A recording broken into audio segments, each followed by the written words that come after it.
NMLS number 65084, equal housing lender. Woo! As an adult, don't we all miss spring break? Nothing like taking a week off from all your responsibilities. Well, here's the next best thing for adults, a spring break from house payments. SaveWithConrad.com can help you get rid of all your credit card debt, just like that. We're routinely helping our listeners save $5, $6, $7, even $800 a month. And you don't need perfect credit or money out of your pocket to do this, but check this out, no house payments for 2 months at SaveWithConrad.com.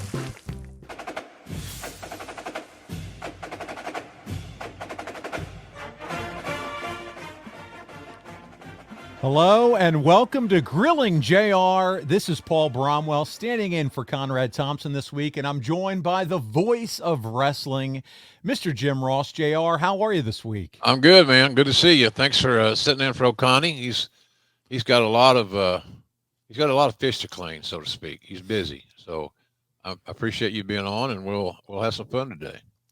JR, it's always my honor to be on with you. I always look forward to these opportunities, and certainly looking forward to talking with you this week. Before we get into it, we're going to talk all things WrestleMania 14, and when I say all things, I mean all things. We got tons of notes to cover, and we're going to have fun with that. But I thought I'd talk to you a little bit about some stuff going on in the business. Buddy, AEW's first house show this past weekend, Saturday the 18th. What did you think about that? AEW's House Rules. Well, it was a big success. And in my view, regarding house shows, live events, whatever you want to call them, I think this is a great thing. It's just has been a long time coming. But a lot of organization. It takes a lot of organization, staffing, infrastructure, all those things. So it's not an overnight sensation. You've got to prepare for it. And I was really impressed, quite frankly, with the card. Because it was, it was a kind of a buffet, but the matches seemed to pair up nicely, and I was pleasantly surprised that John Moxley was there. Of course, he lived in Cincinnati, so I don't know how far that is from this event. My hat's off to all the guys and gals that work the show. They only work a day a week for us. And so consequently, they're available. And they're not overworked. They're not overbumped. So working in front of a live audience of paying customers is essential to your growth as a performer. And if you don't have it, you're missing a huge element that is a necessity in regards to becoming a pro wrestling star on television. So I'm glad they're doing it. It's a smart move. And, I have no idea where it's going to go in the future. I can only assume, and that's all it is, an assumption that it will be a ongoing thing. So now that they got one under their belt and they kind of see how the staffing, the routing, the trucks, the ring, all that stuff, the lighting, the whole 9 yards, all that stuff, how all that factors in and how it all works together. I'm sure they'll be planning more events. So hopefully they will. I think it's great. I'm really happy they did it. I'm with you, man. As a fan, I got to see a little bit of, just pictures online. The lighting looked cool. I heard the crowd was on fire, and you said it. It gives them the opportunity to be in front of a live audience, to work on their craft. And stand-up comedians don't learn their craft, Paulie, in an empty room. That's right. They have to have an audience. If it's 5 people or 500 or 5,000, whatever it may be, they have to have an audience to play to so that they can see what the audience is buying from them. And you don't know until you're in front of paying customers. So sometimes it's very sobering. Sometimes the things that you normally get a pop, which it's hard not to get a pop on television, you got to be pretty damn bad to not get pops on TV, to be honest with you. So anyway, it was good. And I'm a good step forward by Tony Khan and AEW. I know Raphael Morphy did a lot of work on that show. There's a lot of people did a lot of work on that show. So my hat's off to them, and I hope they keep doing it. Yeah, I heard they had a full camera crew there, so it'll be fun to see where they take it. They're already, I think they developed kind of an angle out of it to promote a match this Wednesday on Dynamite. Speaking of Dynamite, You got Dynamite and Rampage in St. Louis this week, Long Island. Then you're headed to Rampage and Battle of the Belts in Rhode Island. So you got a busy itinerary coming up, don't you? Yeah, pretty busy. Stays that way, it seems like. I manage it pretty well. My health is a lot better than it. My vitals are great. My blood pressure today, I went to a doctor today, and blood pressure was great. So I knock on wood for that. It's always something to pay attention to when you get the opportunity to have your blood pressure taken. Do it. It takes 30 seconds, and it may give the doctor or the attending physician or technician valuable information. So I'm doing fine. It's just our travel is manageable. It really is. It's not like I've had a lot more strenuous travel than this in my career. That's one of the things that makes AEW for me so attractive is the schedule. So and seeing these young guys develop, I wish I had the opportunity to help them develop more. And I'm going to I've been trying to do that in the last several weeks, just on my own, talking to talents. And I'll continue to do so because I enjoy it. It's coaching. I think that's what I was put on earth to do, is to help coach these kids up a little bit and give them hope and keep them positive. So we'll see how it all works out. But we're going to be aggressively traveling, and hopefully the fans will get the word out. Hey, AEW is coming to town. Let's go. I hear it's a fun show, and it is. Our TVs are fun as hell. And so if you get a chance, check us out. I think you won't be disappointed especially if you have not seen the AEW brand in person. I can vouch for that. And the big build, we start to head in. You start to think about the next big pay-per-view on the AEW calendar, and that's going to be Memorial Day weekend in Vegas. And I can't wait to see what the card shapes up for that weekend. By the way, I want to mention this real quick before we jump in the show. This is a live recording of Grilling JR, and we're doing a lot of these now with a lot of the shows across the Ad-Free Shows platform. I see you, Adam Arpin. We have a lot of our Ad-Free Show members that are watching the show now live with us, JR, and I think this is a lot of fun. It's a great way to interact with us. Yeah, if they don't ask any stupid questions. Well, we can't guarantee that. We will have some Q&A at the end, and I'll have some stupid answers more than likely, so I guess we're all even.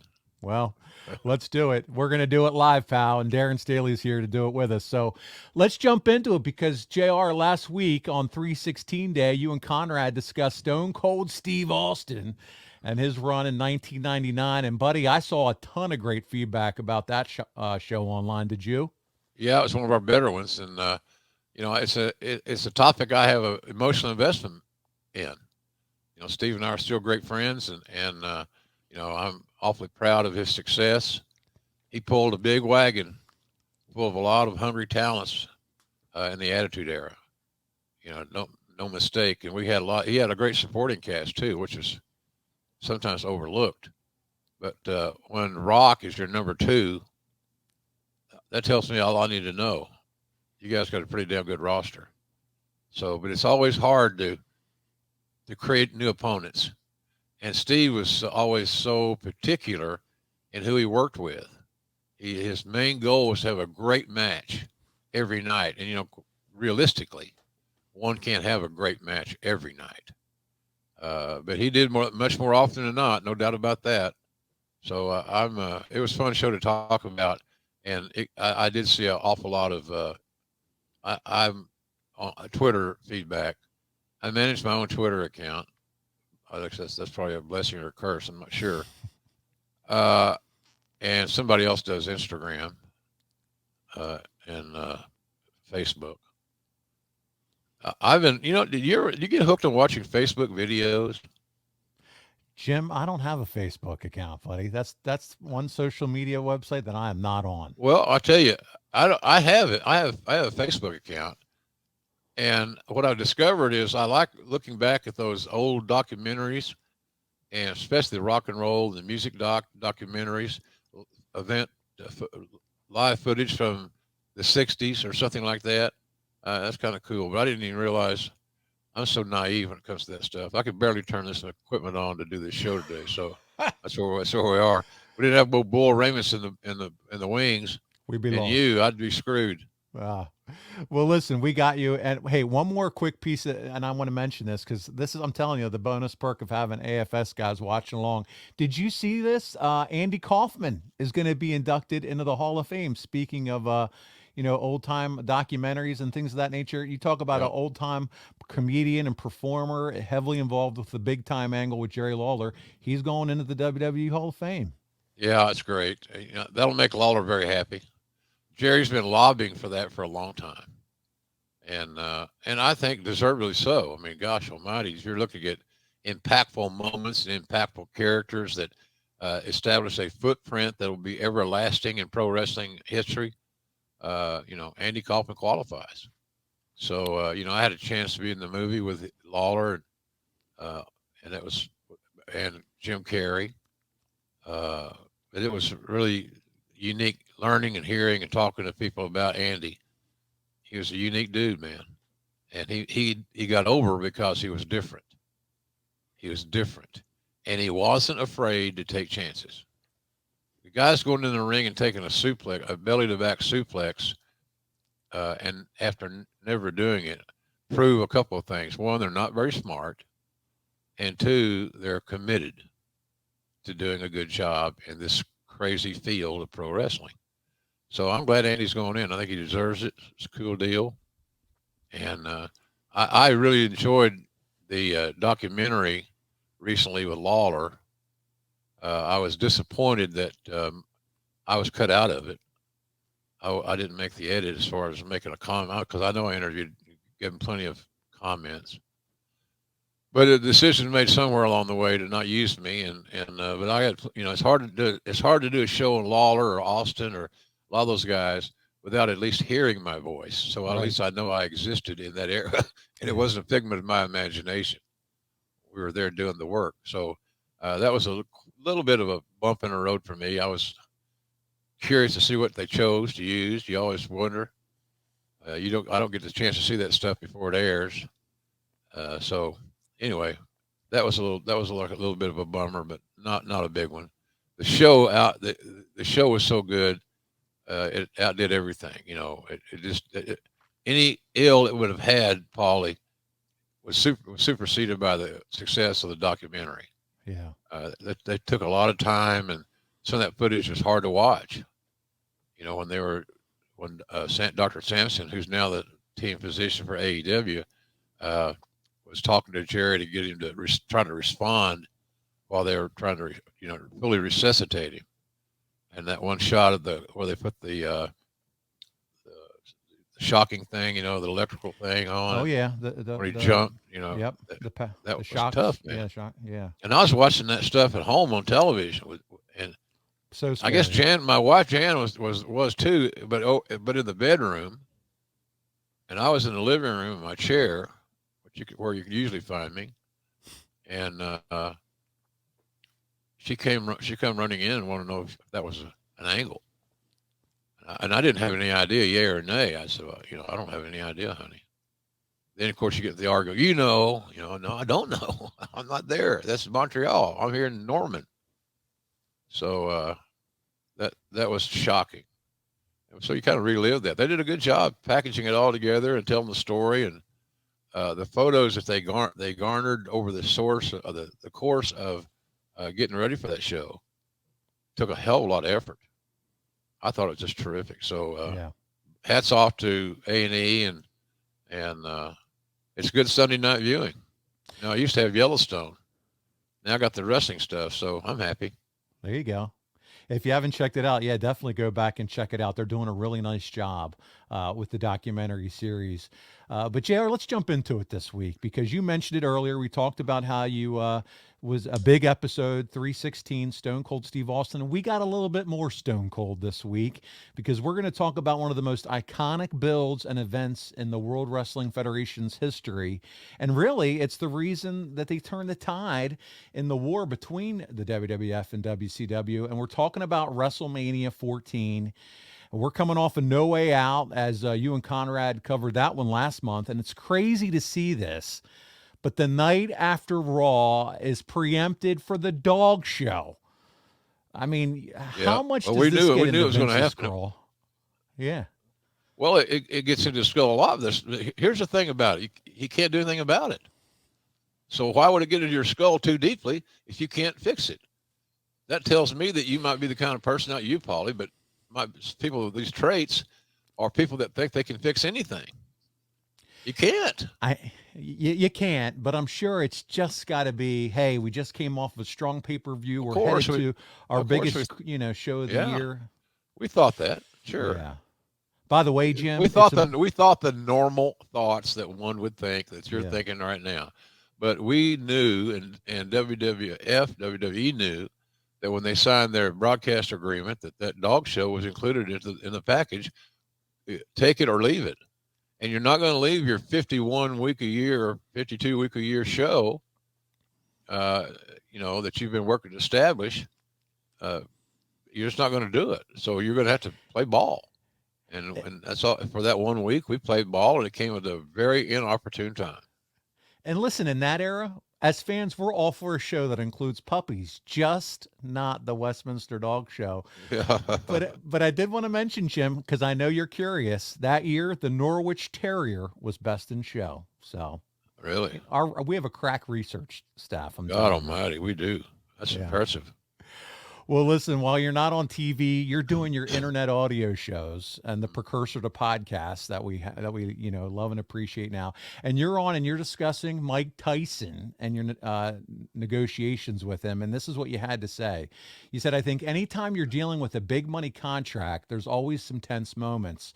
But from the beginning, Mike indicated that he was a lifelong WWF fan, had always been intrigued by the genre, and was certainly very willing to listen to opportunities for a position at WrestleMania. So from that standpoint, the negotiations were not as challenging as one might perceive, because Mike's a fan. Yeah, he wanted to be with us. We didn't have the impasse to sell him on, let's do something. He wanted to do something. And yes, some of that was because of his financial needs. Don King had really done a number on him, and Mike had done a bigger number on himself. So we knew that money at play, and we had the capital, we had the funds to take care of that, and so it was never an issue of, well, how do we get him together? How do we get Mike to like WWE enough to commit to a certain amount of time and come and participate in this crazy ass presentation on live television.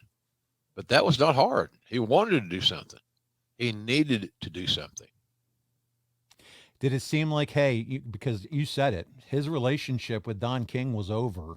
Yeah. And did it just seem like, hey, he was more apt and open and ready to do business at this point? I think so. And he kind of looked at Vince as a mentor-like figure. I'm not saying that Vince was Mike Tyson's mentor, because if he had been, then Mike would have had a whole lot of money protected. But I think Mike was easy to work with in that regard. He had to have some more money, but if you're doing negotiations with a level of talent as he is, and you think that one and done is it, you're being naive. So I think we did 2 negotiations, but they both went well. We got hey, look, as the old wrestling expression goes, get the match in the ring. With all that happened, we got the match in the ring, and it included Mike Tyson. JR, one of the great angles that's really forgotten is on that taped Raw that was moved to Saturday from Dallas. Rocky comes out and presents Takama, Mark Henry, and D'Lo Brown Rolexes. And while he presents Farouk with a life-size poster of Rocky with the Intercontinental title, it's The Rock. He's just getting into his prime here, isn't he? With being entertaining and all this. I mean, he right now you can tell this kid he's got the charisma. Oh yeah. He was a natural. There was never a day went by you said, man, that kid's going to be really good. And in a surprise delivery. How could you be surprised that the kid's not going to be great? And that's what was expected of him. So he knew that too.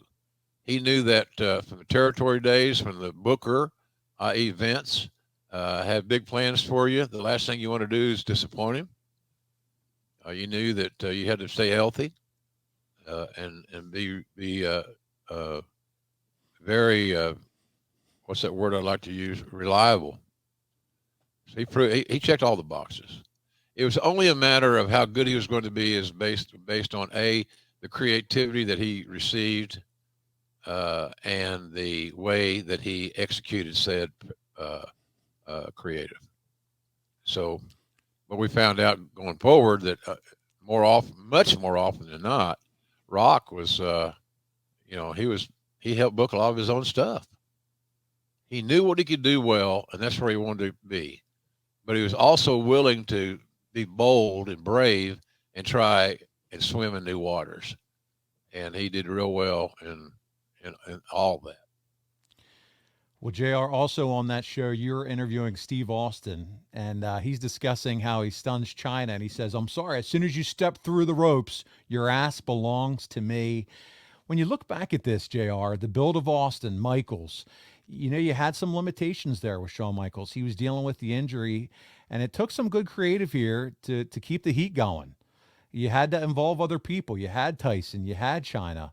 So, it just felt like, hey, we have to have some other storylines going here, kind of help out Shawn, right, with his physical issues. Well, yeah, help out everybody, quite frankly, Paulie. It's, it was a real team effort. It was a real group effort. There were a lot of moving parts in that main event angle going into WrestleMania that we're talking about.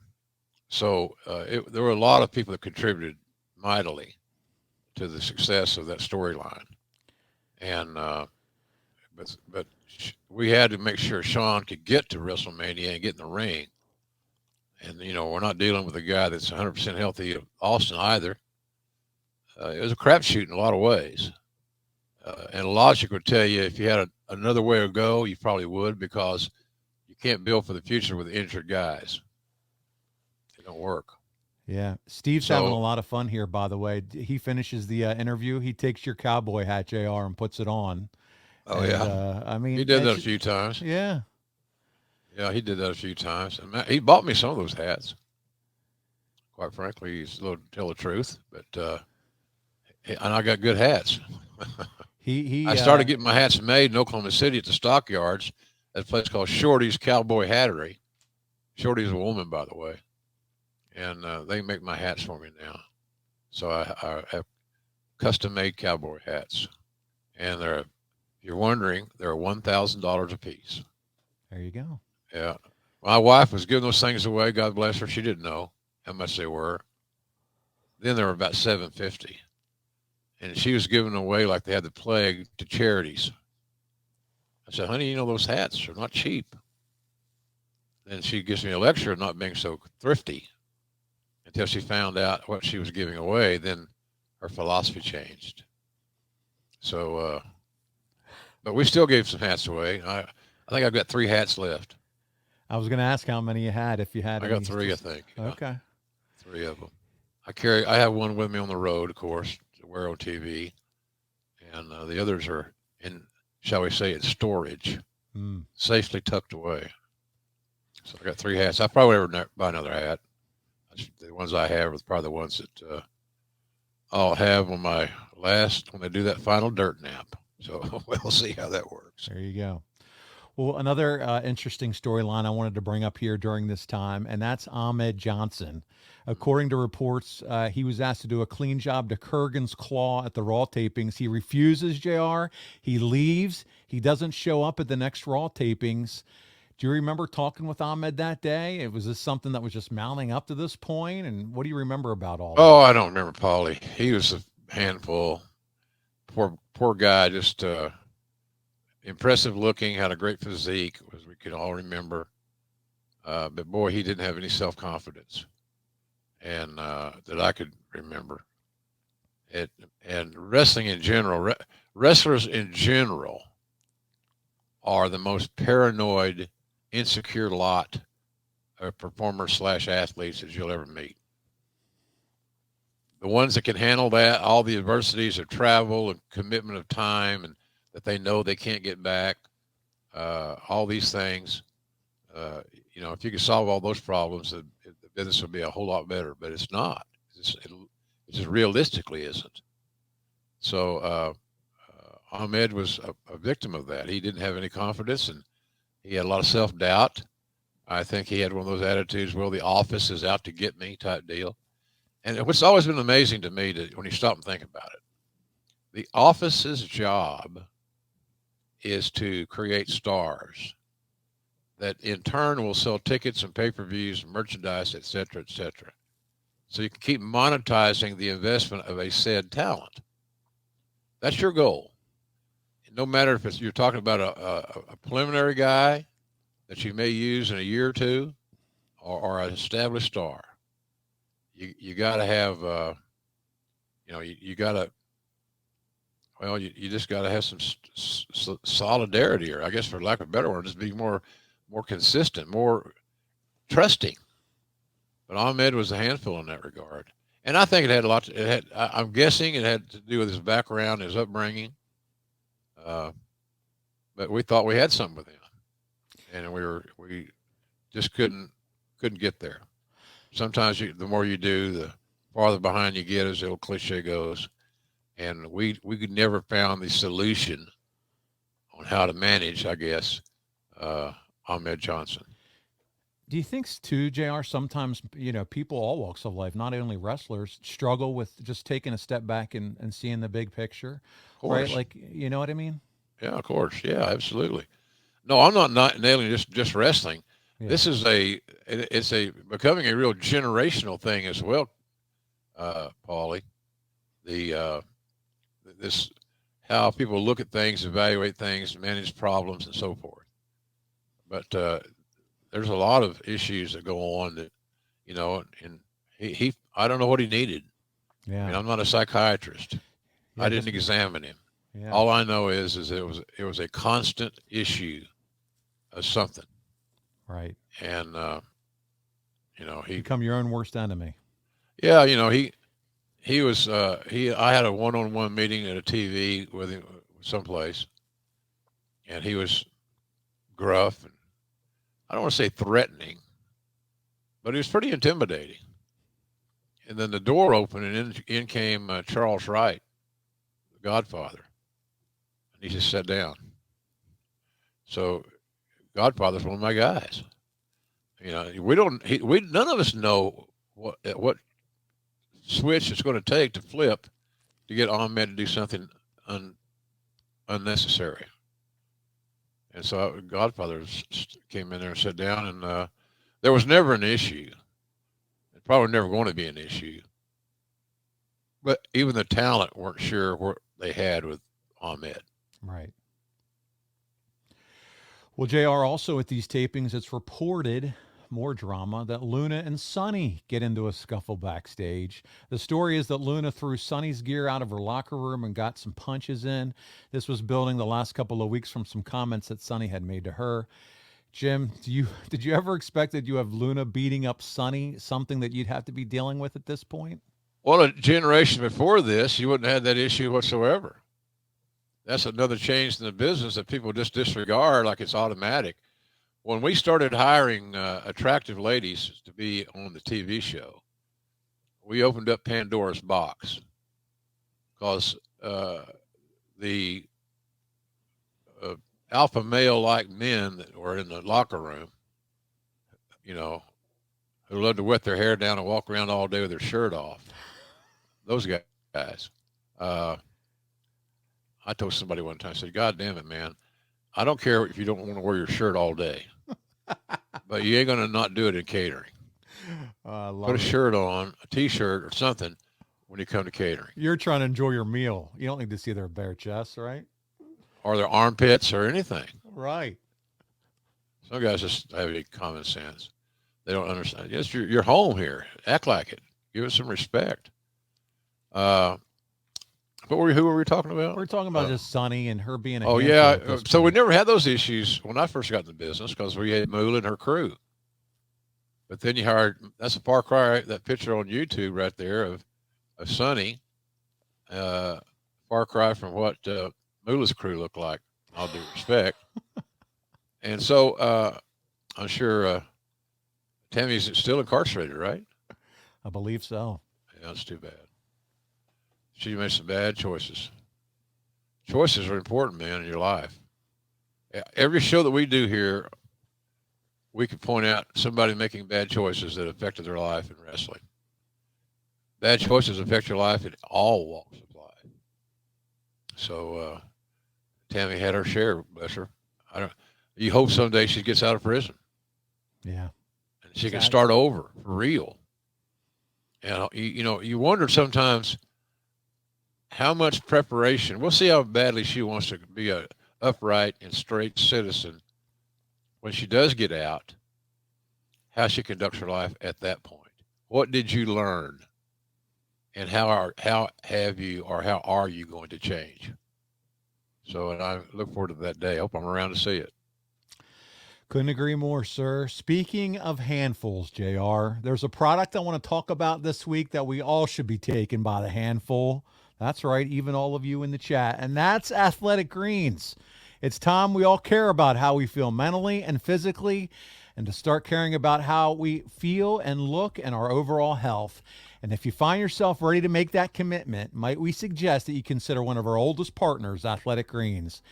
JR, just one scoop. It gives you 75 high-quality vitamins and minerals. I'm talking about improving your gut health, sleeping better, improved focus. What's not to like, man? This is a slam dunk, isn't it? Oh, absolutely. It's great products. Consistent. It's been good since day one. They do what they say. That's what you love about some of your longer-term advertisers. The reason they're on long-term is because they keep selling product as through this vehicle. And so you folks that are paying attention are smart to invest in Athletic Greens. A, it's affordable, and B, it works like a champion. And C, if you want to go there, it takes no time at all to apply. All it's a little cup and some water. Yep. And you rock and roll. That's it. You're done. You've medicated yourself for the day. And I'm like you.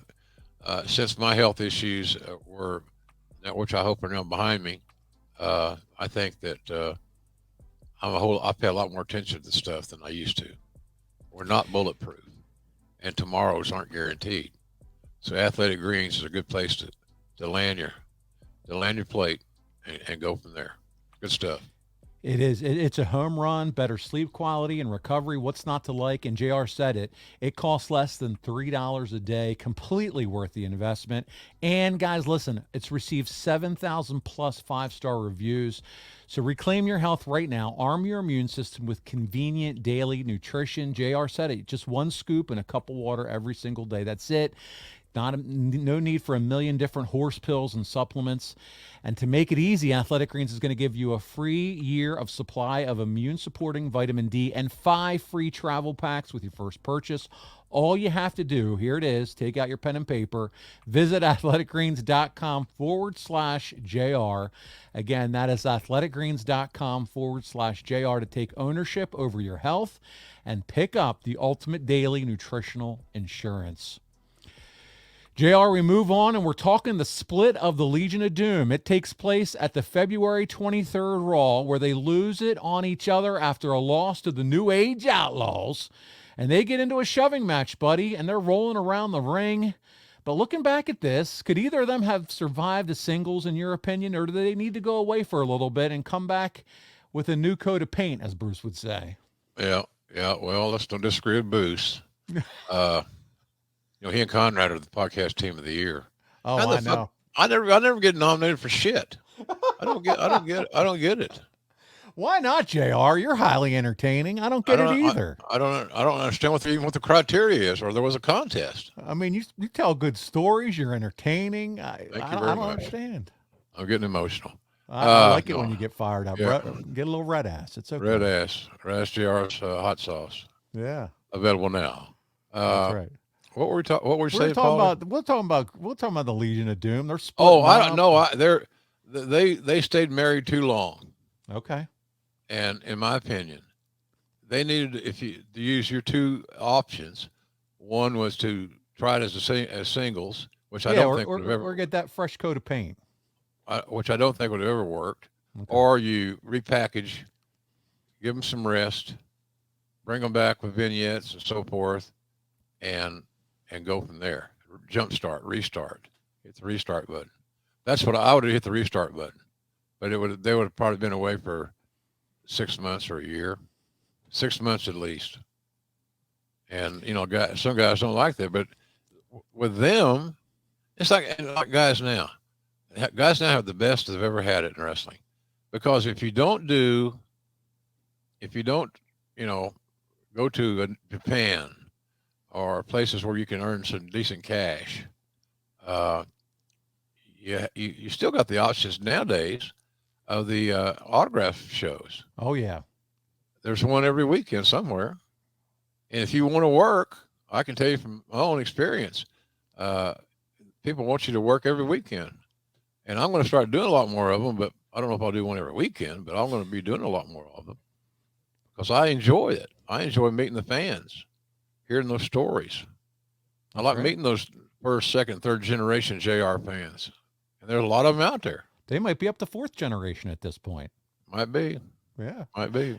And you stick around to the end of the show, we're going to tell you where you can meet JR coming up. So, absolutely. There's so much opportunity now to interact with the fans. But here at so you can make money. You got a chance to earn more paydays. There you go. Paul, that's what I'm saying. There are more avenues to the pay window that weren't available back in that road war. Now so you can let guys go away, and like WWE, they're going to take care of you anyway. If they unbook you and you're under contract, they're obligated to pay you, and they do. So at least they did when I was there. Yeah.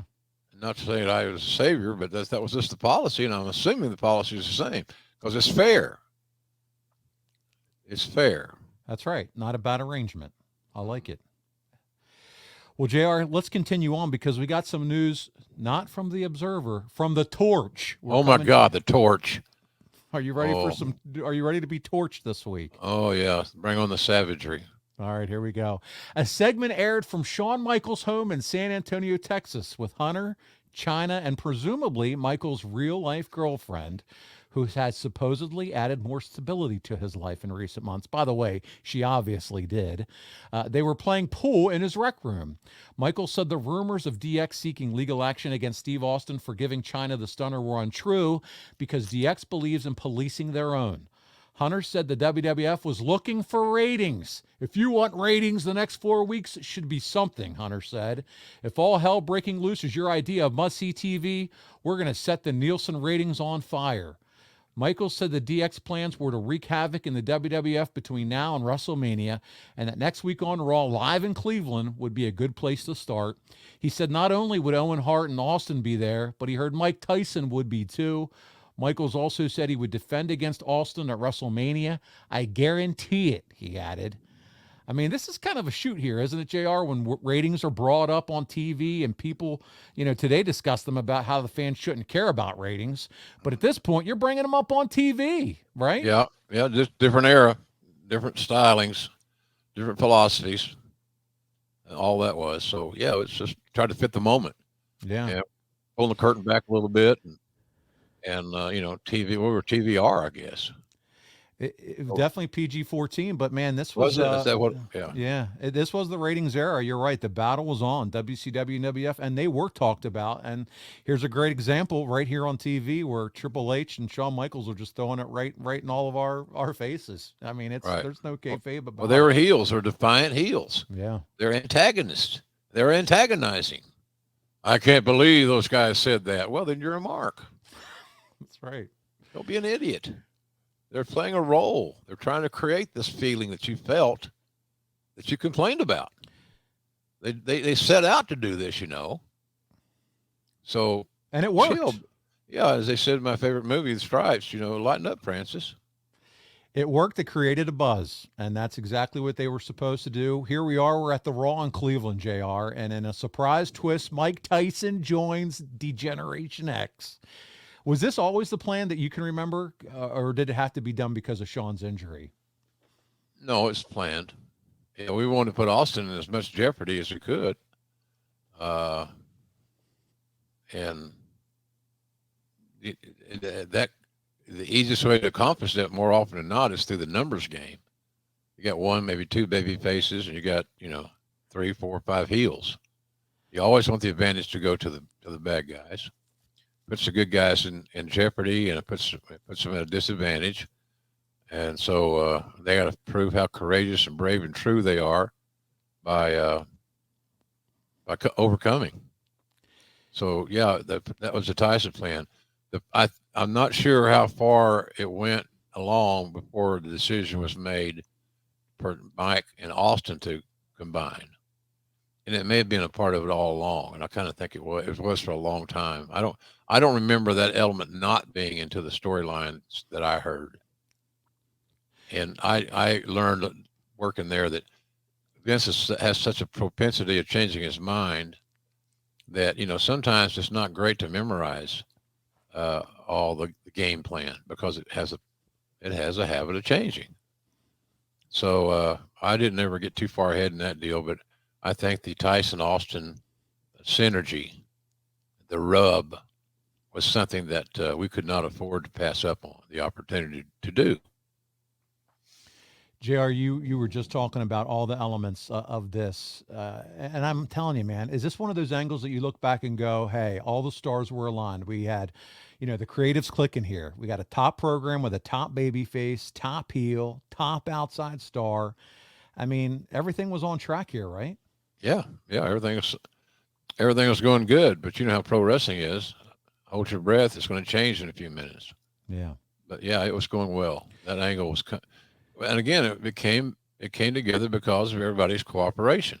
It was a team effort. I understand. I know who it was about. The championship was what was the big deal.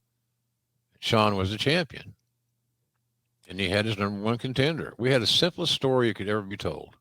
One of the oldest standing story themes in pro wrestling annals ever. The good guys trying to become the champion, chasing the bad guy champion. And I don't think, and you said it, that can be understated. Cooperation, right? All your major players were all in on this and working together. If you have some, you didn't have to worry about necessarily the ego of, well, let's change it up, or I want to do this. You said everybody was fully cooperative in this process. Yeah. And to me, that's when the magic can really happen as a fan, It's got to be a team effort. It's an ensemble cast. And when you forget that that multiple individuals are bigger than your entire cast, you might want to reevaluate. Mm.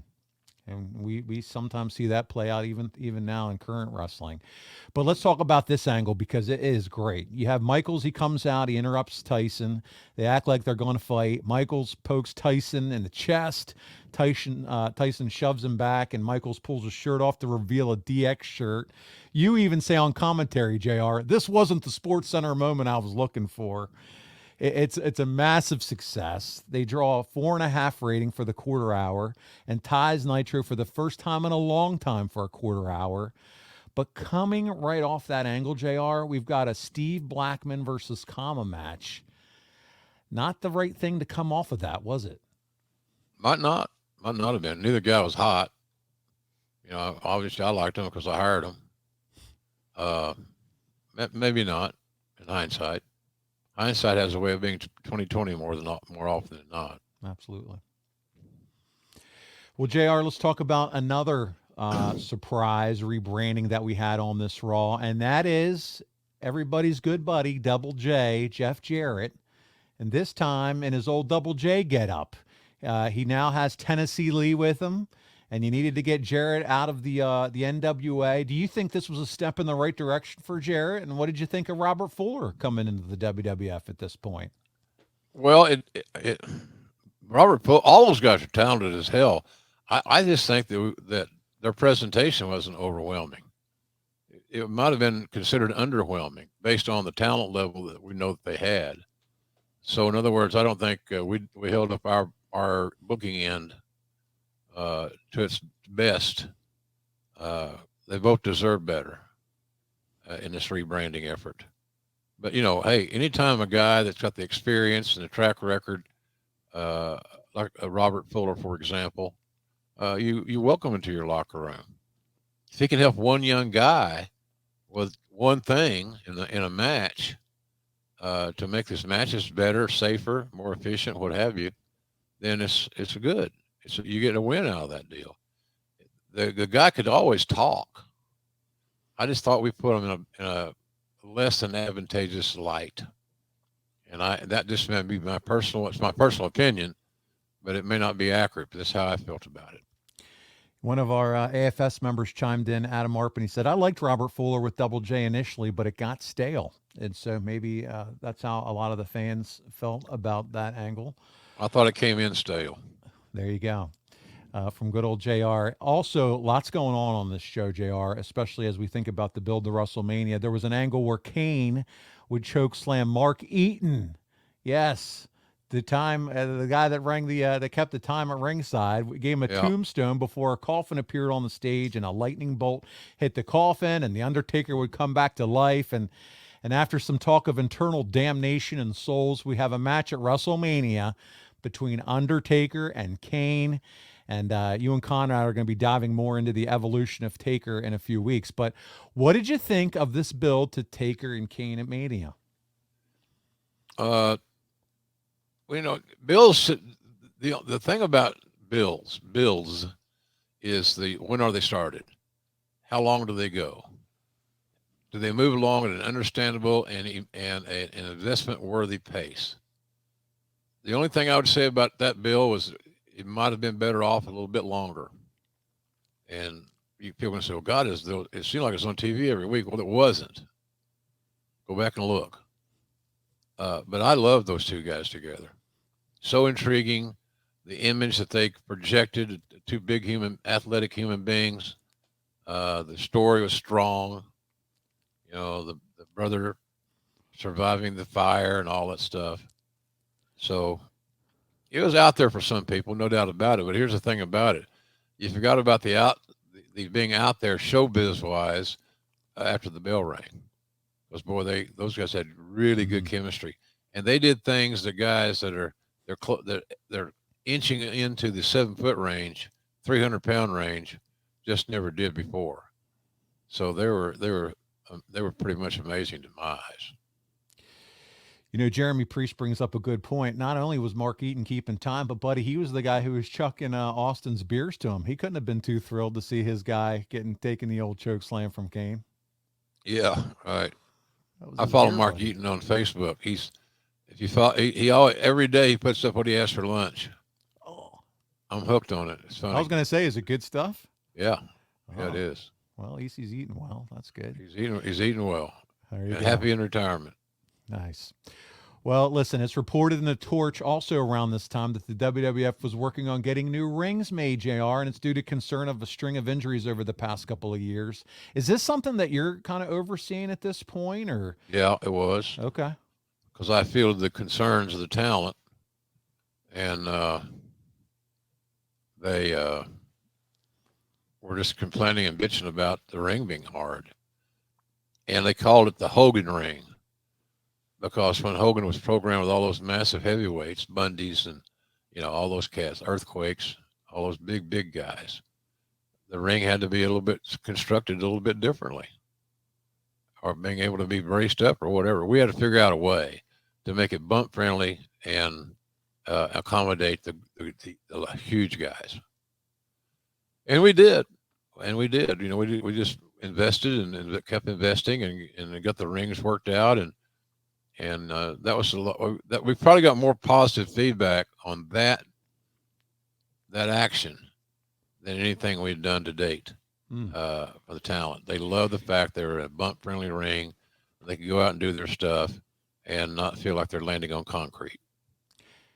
Who knows how much more it could have helped preserve Hogan, all the leg drops he did on that concrete. Yeah, you never know. It helped. It would have helped. Well, JR, listen, it's also reported in the Torch that an original plan for Chainsaw Charlie, who we know as Terry Funk and Cactus, taking on the Outlaws at Mania would be a barbed wire match. Did you know if that was ever considered? And did the WWF take some heat for that when they used the barbed wire at No Way Out? Do you recall? Now, what about I didn't get the part about they were talking about a barbed wire match. They were considering a barbed wire match, against the New Age Outlaws at WrestleMania. Okay.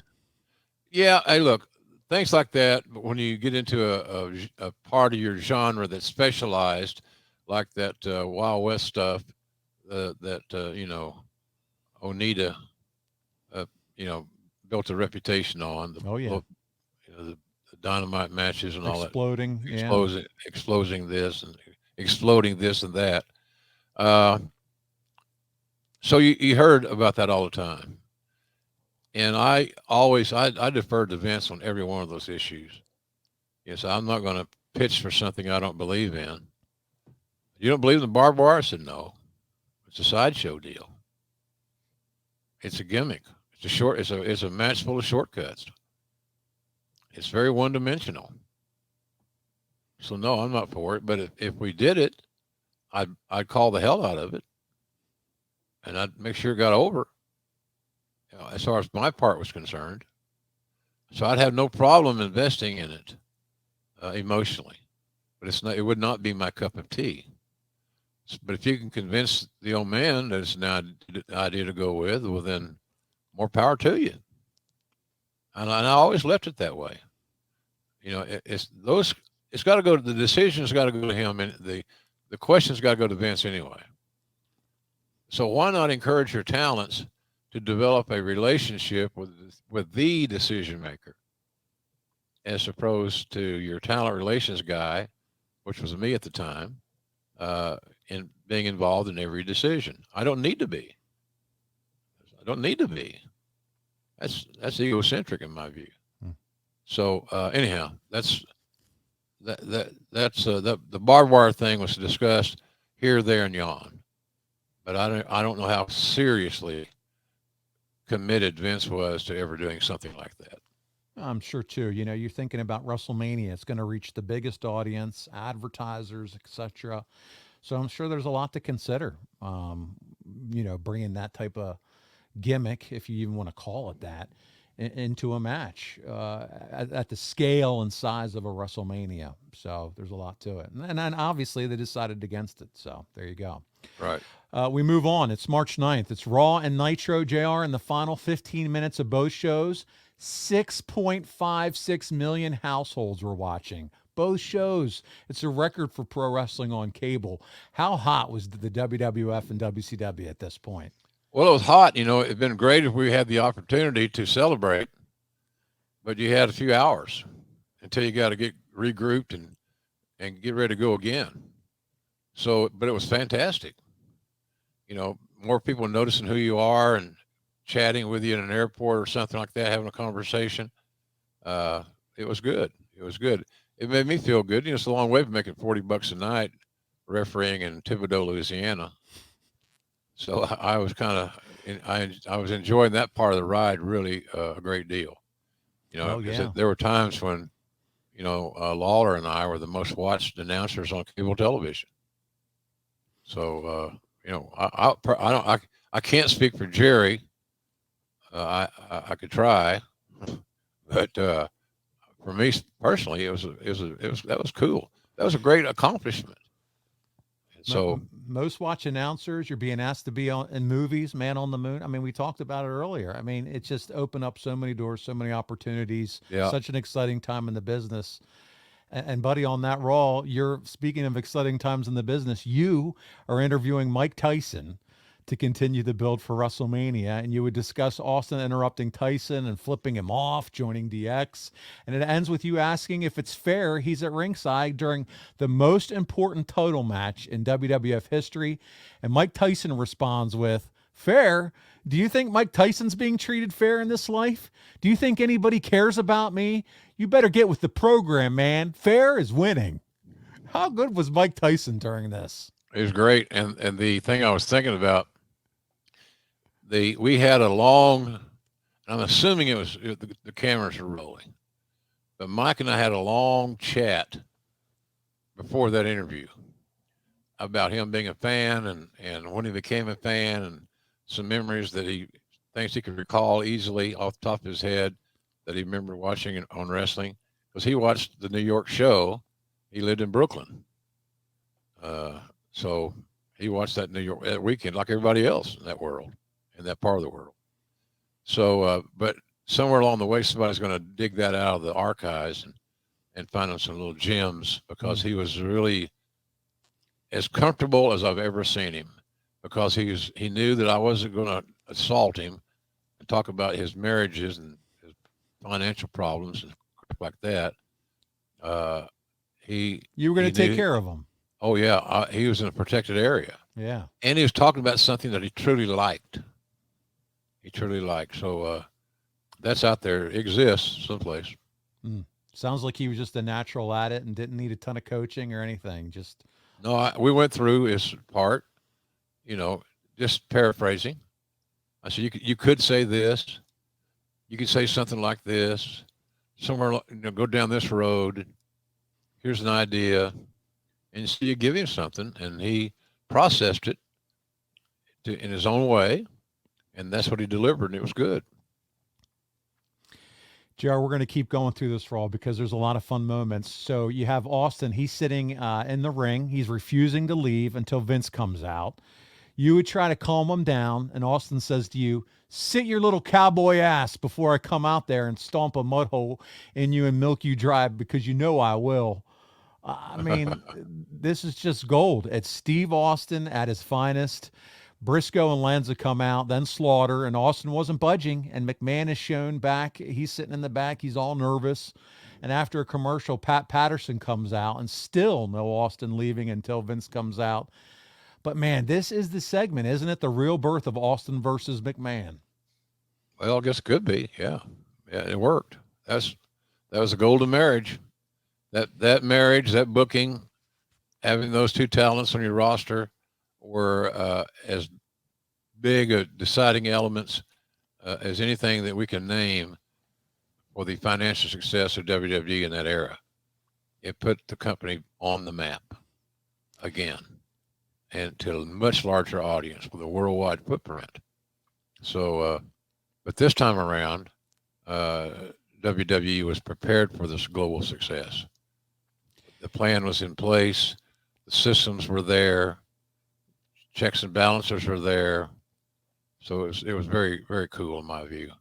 And it was a great ride to be on. Like I said, again, I referred, jokingly to Thibodeau or Muskogee or any of those other little towns I went to. Wichita Falls, 4-H barn.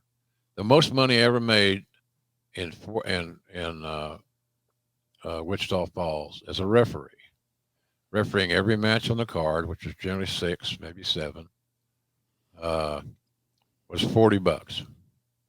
It was a 250-mile one-way trip. So that's 500-mile round trip. You prayed and hoped somebody wanted to ride with you so you could get them for $2 a mile, or 2 cents a mile, which is $2, 2 cents a mile. So for that trip, if somebody rode the round trip with you, it's 500 miles. At 2 cents a mile is $10. And that $10 was precious, because more often than not, that was enough money and prices for those days to buy a tank of gas or to eat, things like that. Just little things. But $40 a day is what you're earning. You're taking that home to the wife. Ain't too many trips to the mall and $40 a day. No. And she's probably looking at you like, can you please go get a real job or something? Yeah. When are you going to grow up and leave the circus? I never did. Because you're working for peanuts, pal. That's it. Well, listen, I'm going to continue to read on here. This is from the Torch. It said, Austin said it made him sick watching McMahon doing jumping jacks around Tyson and blowing smoke up his ass. He added, "You've pissed on me and insulted me for the last time." Austin told McMahon he is guilty as Michaels is in terms of provoking him. McMahon told Austin, "Baddest man on the planet? That's just a figure of speech." Austin gave McMahon the finger and said, "This is just a figure of speech. How do you like that?" Austin asked McMahon if he really wants to see him become WWF champion. McMahon would not answer. McMahon said he was going to leave the ring. Austin took off his hat and told McMahon to give him his best shot. He looked away and said, "Blindside me. Show me some guts, you yellow-belly bastard." McMahon began grimacing. Austin ripped his suit. Austin said if he wasn't going to fire him to get his coward ass out of the ring, Austin asked the crowd if they wanted him to kick him square in the ass to give him a hell yeah. Austin said the whole deal with Tyson was a plan because McMahon didn't want him to become the WWF champ. McMahon returned to the back surrounded by a posse of officials in suits. Austin said, next time Michael showed up, I'm not asking you to lay down. I'm going to keep knocking your ass down until you don't get up, and that belt is mine. Jim, this is it, buddy. Everyone had to know at this point, right? Oh, yeah. Yeah. No secrets. Not anymore. Whew. Unlock the door. And here it is. Yeah. What a main event. Yeah. Great red build. hot. Yeah. And the champ, or excuse me, the challenger was so motivated in real life and in business that it came through on the screen because we didn't have access to Shawn every week. So having Steve available to carry the ball, several important steps into the building of this match was imperative. Made the difference in night and day. Well, JR, we move on to a little Gold Dust and Mark Marrow, and they have a match where Luna and Sable are handcuffed to opposite ring posts, and eventually Luna is uncuffed and smears makeup all over Sable's face to lead to their match at WrestleMania. Did anyone think it wasn't a good idea to put Sable in the ring? Yeah, there were some people that did, sure, because she didn't have any training. And the first thing you worry about is not how the match quality. Well, you think Dave will give it 5 stars? No. When it was booked, stars started falling off of it. That's a good one. But Vince was not going to hear of it. He wanted all his stars to have a representative-like appearance at WrestleMania, and Sable was considered a major star, and certainly in Vince's eyes, he wanted her to be front and center in some capacity, in some way to be showcased at WrestleMania. So it wasn't a surprise. It just the only thing that was surprising was that Sable was going to be in a match, and I think what the theory was that the agents that we had, we worked really well with females. I'm not sure where Finley was in that equation because he was very involved in a lot of the female stuff. Back then, he might not even been. Yeah, he might not. I don't remember who put that together, but they did a good job. Yeah, she was untrained, but she's athletic enough and in good enough shape that she got through it. JR, I'm sure many of our listeners back in those days had many restful nights dreaming of their own personal wrestling matches with Sable. But, buddy, those days may be long gone for some. The restful nights, that is. But we have a solution. I'm talking about high-quality, deep REM sleep. Grilling JR listeners need to look no further than our longtime partner, Sleep Me. JR, we know how important a good night's sleep can be, right? Absolutely.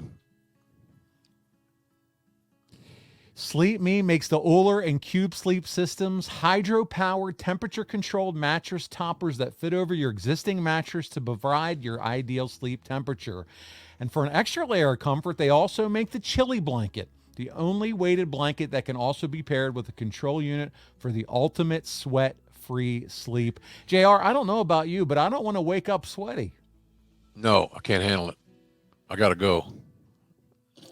Yeah, that's right. So listen, head over to sleep.me/JR to learn more and save 25% off the purchase of any new Dock Pro, Uller, or Cube Sleep system. This offer is available exclusively for Grilling JR listeners and only for a limited time. That's sleep.me/JR. That's right. You'll be sleeping just right to take advantage of our exclusive discount and wake up refreshed every single day. Big time company, folks. Big time company. They make a great product. And it's one of those ideas where you would say to yourself, damn it, why didn't I think of that? Because it's just that logical, that common sense. Give it a shot. See what you think. I think you'll like them. There you go. Sleep.me/JR, guys. Take advantage of it right now. And we appreciate them for sponsoring Grilling JR. JR, with all the added eyes of the product, it leads to issues. And over in WCW, well, the issues come to a head when Eric Bischoff fires Shawn Waltman. It's reported in the Torch within hours, Barry Bloom is talking with you and Ed Kaufman. What was different about bringing in Waltman at this point compared to when Vince let him leave in '96? Well, the surroundings changed. The neighborhood changed. his value changed. He fit well into that group with the DX, and we have big plans for them. And one thing about Shawn could be a problem child, and I'm glad he's not today. He's changed immensely, which I'm proud of the little rascal.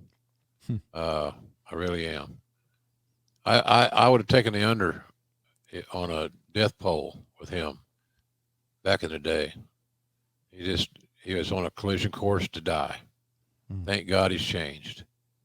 But his value changed. It's like saying, well, he's a great wide receiver, but when we let him go, we already had 3 All-Pro wide receivers. Now we only down to 2. We need to bulk up the roster, and he filled that void, and he did it very nicely. He felt ownership in that faction, and that's what he had to do to make it work. JR, was Vince with the ratings? I've obviously all-time high. WWF's red hot. Mike Tyson's coming in. Big time WrestleMania. Was Vince feeling, hey, I'm ready to open the checkbook at this point, more so than maybe even before, and offer deals, a little bit more money than what he had offered in the past? I don't think so, not significantly. Okay. We would be willing to pay somebody that we really wanted a little bit more to sign them. That kind of goes every day way of doing business. But I don't, he wasn't throwing money away. That's for sure. He didn't lose his mind and start spending recklessly. At least I don't think we spent recklessly, because if we did, then I'm guilty too. Yeah. Just didn't know if it felt like, hey, this is a little bit more. Now we have, everything's headed in the right direction. Let's be a little more aggressive. Or if it just felt like, hey, it's business as normal, and if talent comes available, we'll talk about it like we usually do. We had checks and balances. We kept them in place. Nothing changed in that regard. But we were willing to spend more if we had the right opportunity. But there you go. It had to be the right opportunity, not just for the sake of saying we signed another guy. Well, JR, here we are again. Raw gets preempted, and this time by USA original movie Moby Dick. Now, this had to be a little frustrating, does it not? It was. Yeah. That's what you do. What happens when you're dealing with a network that you're leasing space from, essentially. So that's how that worked. But no, it's not good. You don't want any interruption in service. Well, and not only that, USA wasn't wrong, because they drew a 8.1 rating. However, the next night on Raw, Tuesday Unopposed, it draws a 4.4 rating, its highest in a long time. So, did anyone think it would be better to not be on Mondays at this point, or did they just realize, hey, wrestling's hot and we're going to do well whatever night we're on at this point? Yeah, the audience followed us because the product was hot, just like you said. But there was no serious contemplation about leaving Monday that I recall.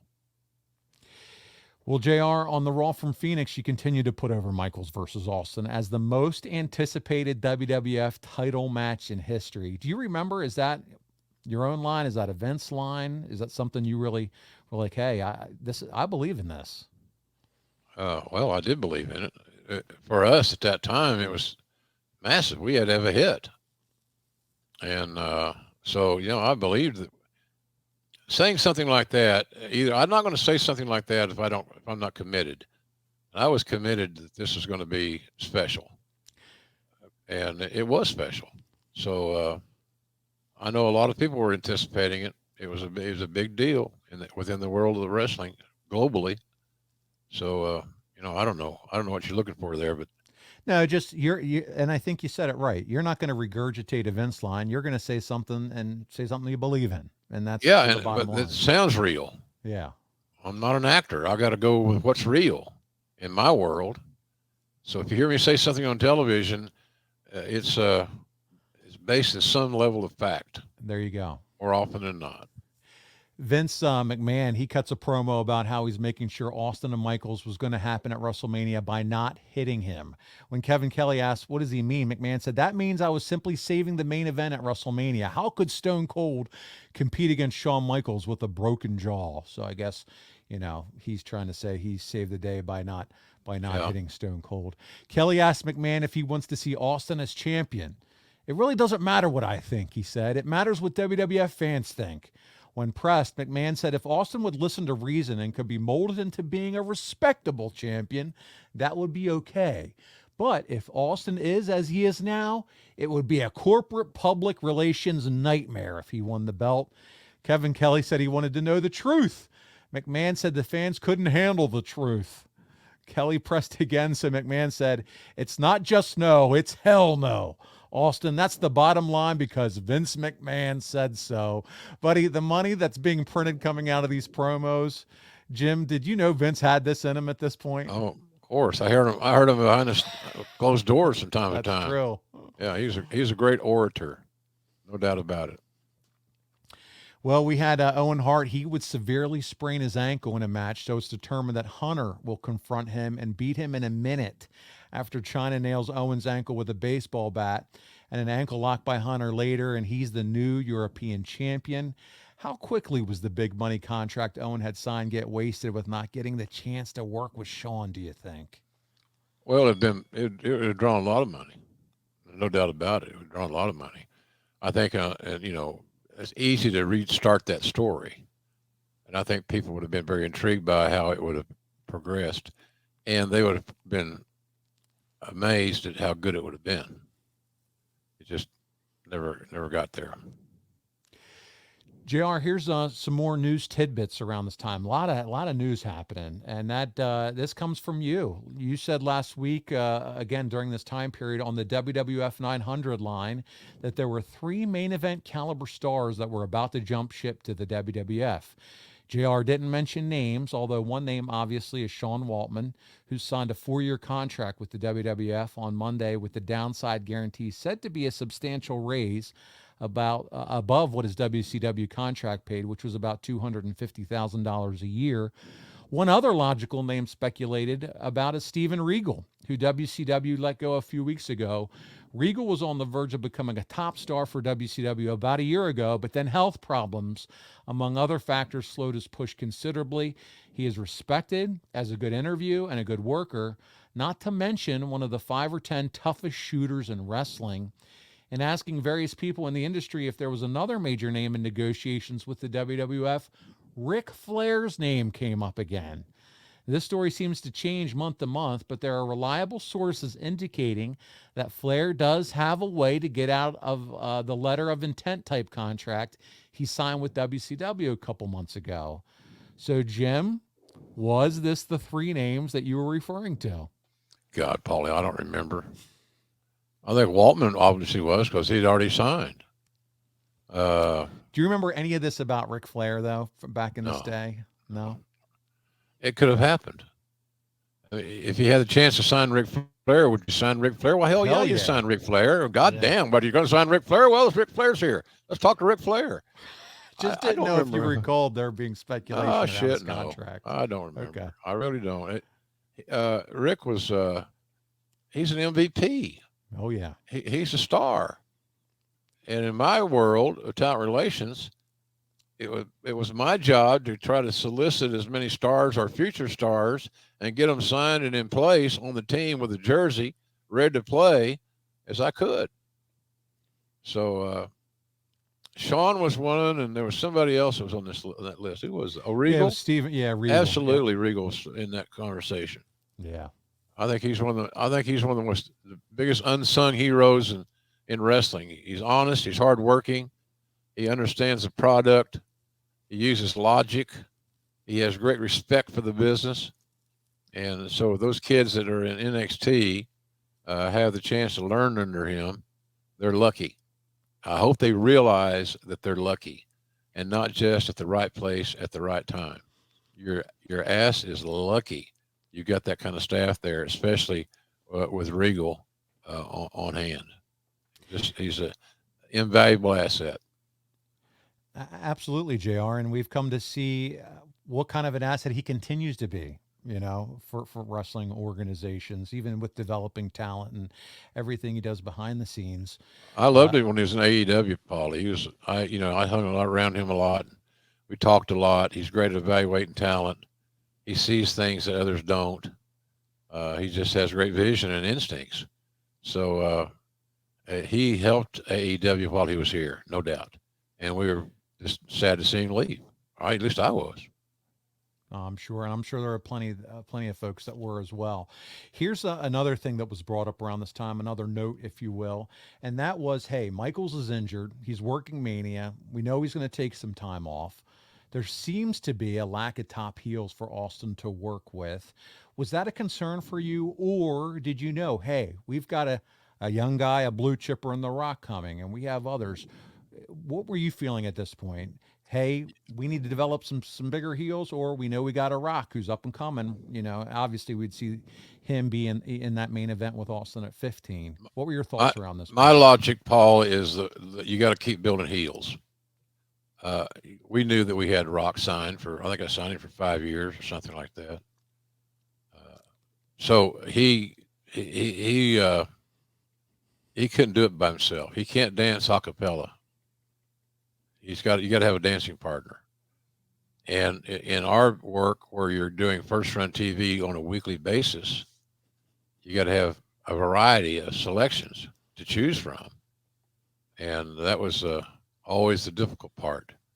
Getting new. I knew we had some bodies on the roster that could do the job, but we had to get them there and break them loose and give them the confidence that you're now in the right position to become the high earning star that you always wanted to be.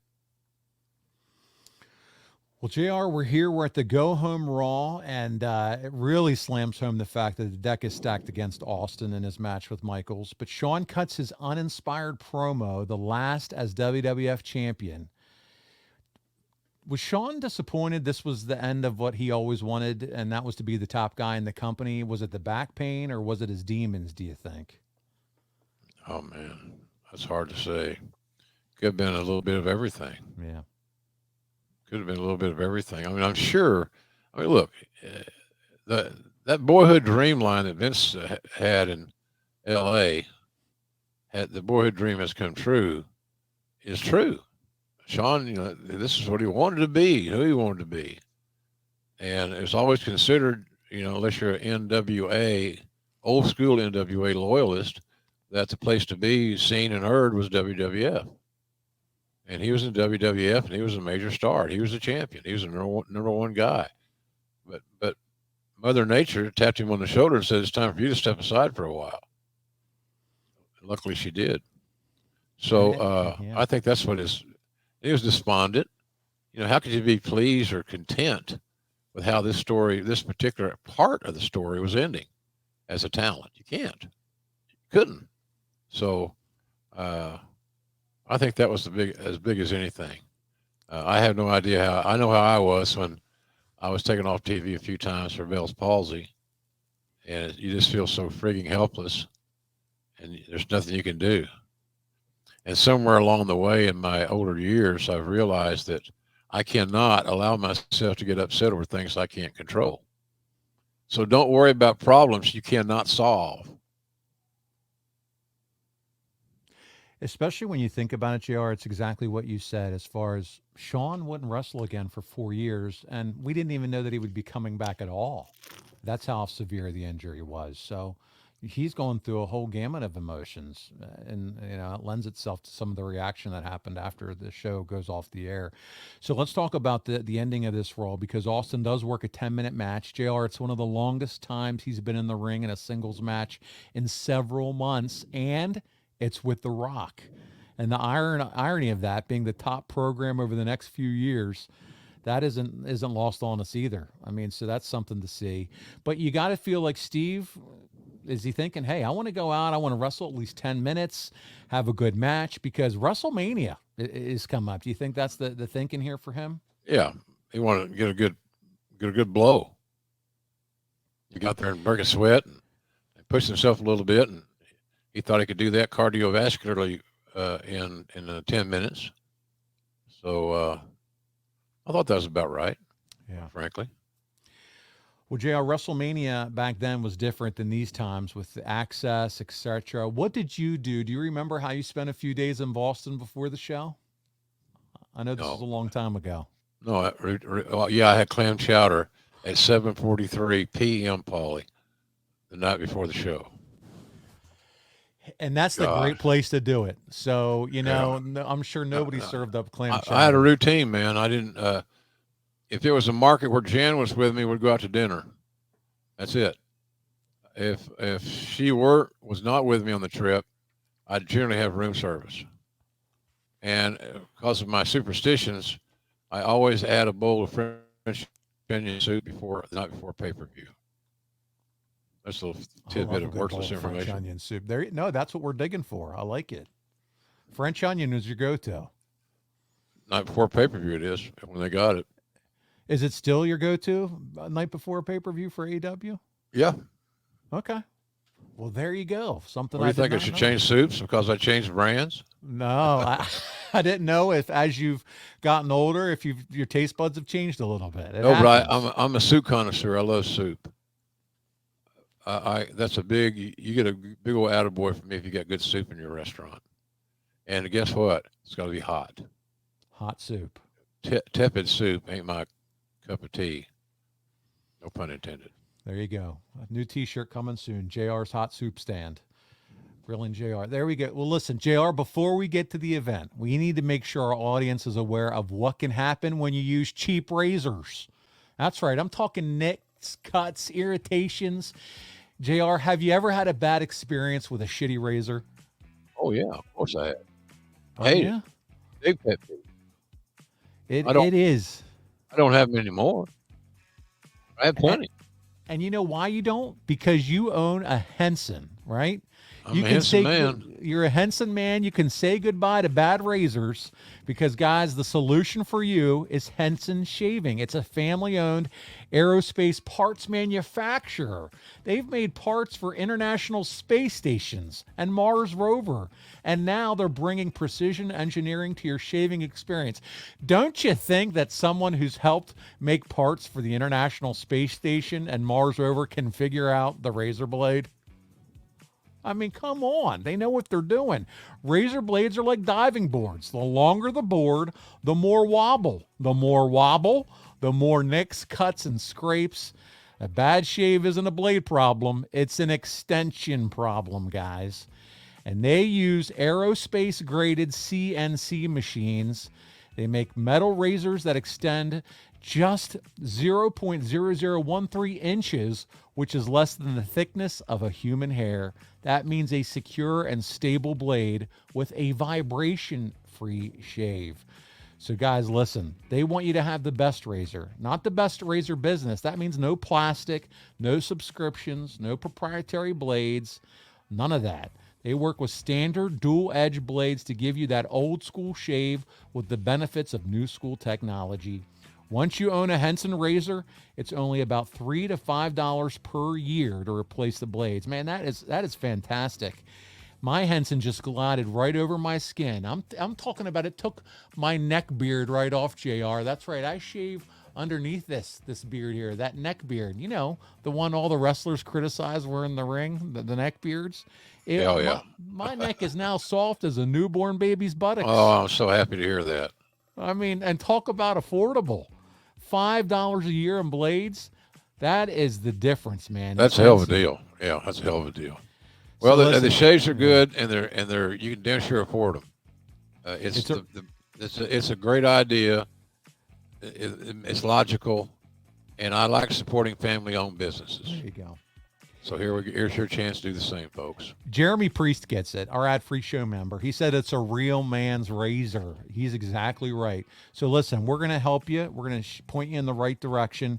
Visit HensonShaving.com/JR to pick the razor for you and use code JR and you'll get 2 years, not 2 months, 2 years worth of blades free with your razor. Just make sure to add them to your cart. That's 100 free blades when you head to HensonShaving.com/JR and use code JR. That's it. Simple stuff, folks. A lot of you are shavers. Some of you don't shave often enough. Ain't nothing worse than ugly ass curly gray looking stuff neck hair.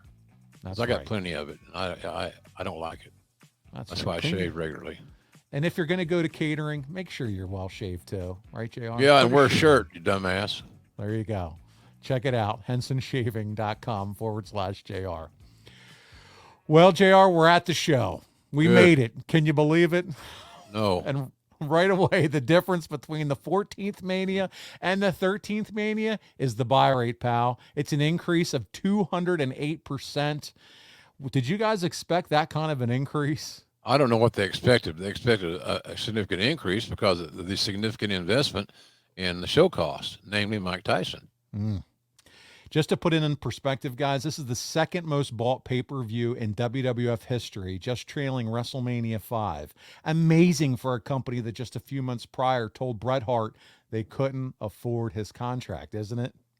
Yeah, well, things change. Yeah, they do, and it changed quick in the business at this point. The show drew 15,681 paid fans for $1 million gate and $272,954 in merchandise. The gate is the highest for a professional wrestling show in North America in 6 years. This had to be a huge celebration this night, JR. Yeah, the big party after the show was so nice. Everybody was in a very celebratory mood. Good food, plenty of booze. And everybody was hugging and back patting and brother, and all that. Just, Enjoyed some clam chowder. I saw one in the bathroom with my hair. It was a lot of fun. And listen, the show opened, though, with the DX band. Do you remember them? They played America the Beautiful. Not the best rendition, though, I would say.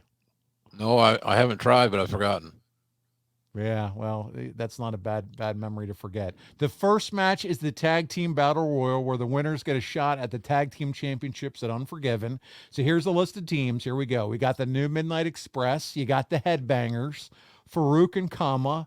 You got D-Lo and Mark Henry. You got both sets of Los Boricuas. The Godwins, the Quebecers, Chains and Bradshaw, Flash Funk and Steve Blackman. The Rock and Roll Express. Yes, JR, the Rock and Roll Express. Brian Christopher and Scott Taylor, DOA and the Truth Commission, before LOD comes out as LOD 2000 with a new look and Sonny. This is just to get everyone on the show type of match, isn't it, Jim? Pretty much, yeah, because, fans that listen to the show know my overall theory on battle royals. I'm not a big fan of them. I refereed too many of them and saw too many guys taking nights off and just figuring out when they're going to get to the top rope so they can teeter-totter over and take a bump like Mae Young. She probably took better bumps than some of the guys in those days. There wasn't a lot of quality control. So I'm not a big battle royal guy. Yeah. I don't remember this particular one being good, bad, or indifferent. There's some really good teams in it. So I don't know how it I can't remember how it was artistically, but generally they're a little bit of a cluster until you get rid of most of the people in it. Yeah, the Torch said the entire match was built around reestablishing LOD 2000. They had grown their hair out, JR. Animal wore the short tights. Their shoulder pads were futuristic looking, and to win the match, the LOD eliminated the Godwins and Midnight Express. The fans oohed and ahed for the LOD's power moves at the end. They chanted LOD after their win. It got a 1.5 stars, but hey, it achieved the goal, though, didn't it? Getting LOD over. Yeah, well, the stars, that don't mean nothing. No. Come on, we're giving it this credibility. This is just the Torch. It's just here's what it is. It's a wrestling educated person's opinion. That's right. Right? So I don't know. It established, I think, we wanted to get the LOD back on the map and back alive. We wanted to get their heart started again, no matter how minor it may seem, being on the opening match of this pay-per-view. But the opening match is one where it's usually, audience is usually happy to see talents. And we'll look at those signs. I wish those days would come back for AEW. By the way, I want to plug YouTube. You need to check Grilling JR out on YouTube. Lots of great graphics throughout this show. Really help bring back the memories of this era. But JR, you nailed it. You got, Animal and Hawk there on the end. You got Sunny looking as only she could look back then in the middle of the ring. And then just signs everywhere. What an era. Yeah, great atmosphere. Really a great atmosphere. If you're a fan you get swept up in it. You know, I'm not, we have a vaccine that we take before we go out there so that we won't react or have a different opinion of things. Uh, I, it just puts you in the mood. And I don't know about you, Paulie, but I like to occasionally get in the mood. Yeah, I like to get in the mood too. And there was some things in that ring that could help get you there. So there you go. Well, we move on from this match. Highlights aired of the DX Public Workout the previous Thursday. They showed Michaels and Tyson kissing Austin on the forehead as he was tied up in the ropes. Remember that one? And we're showing it here on YouTube. They showed Austin appearing on Regis and Kathy Lee on Friday.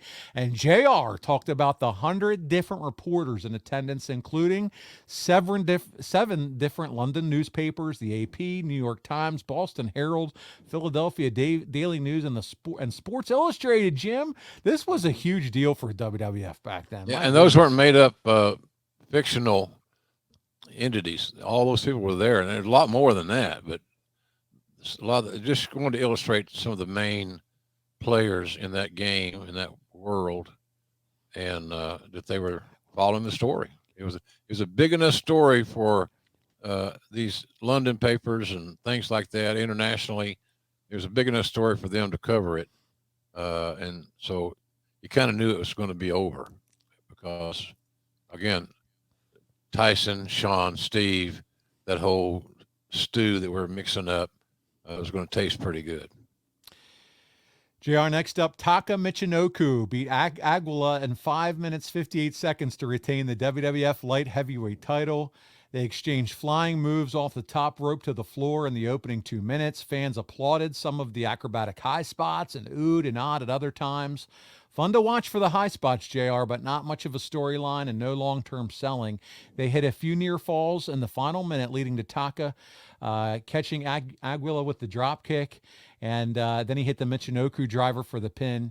It was good. The WWF showed off some 90s cruiserweight athleticism to the expansive pay-per-view audience, but not an outstanding match for its genre. A star and 3/4 was the rating here. Well, there's no story. The match was cold. By and large, it was just a match between two guys of smaller size. They were talented, yes, but there was no story. They were born to fail.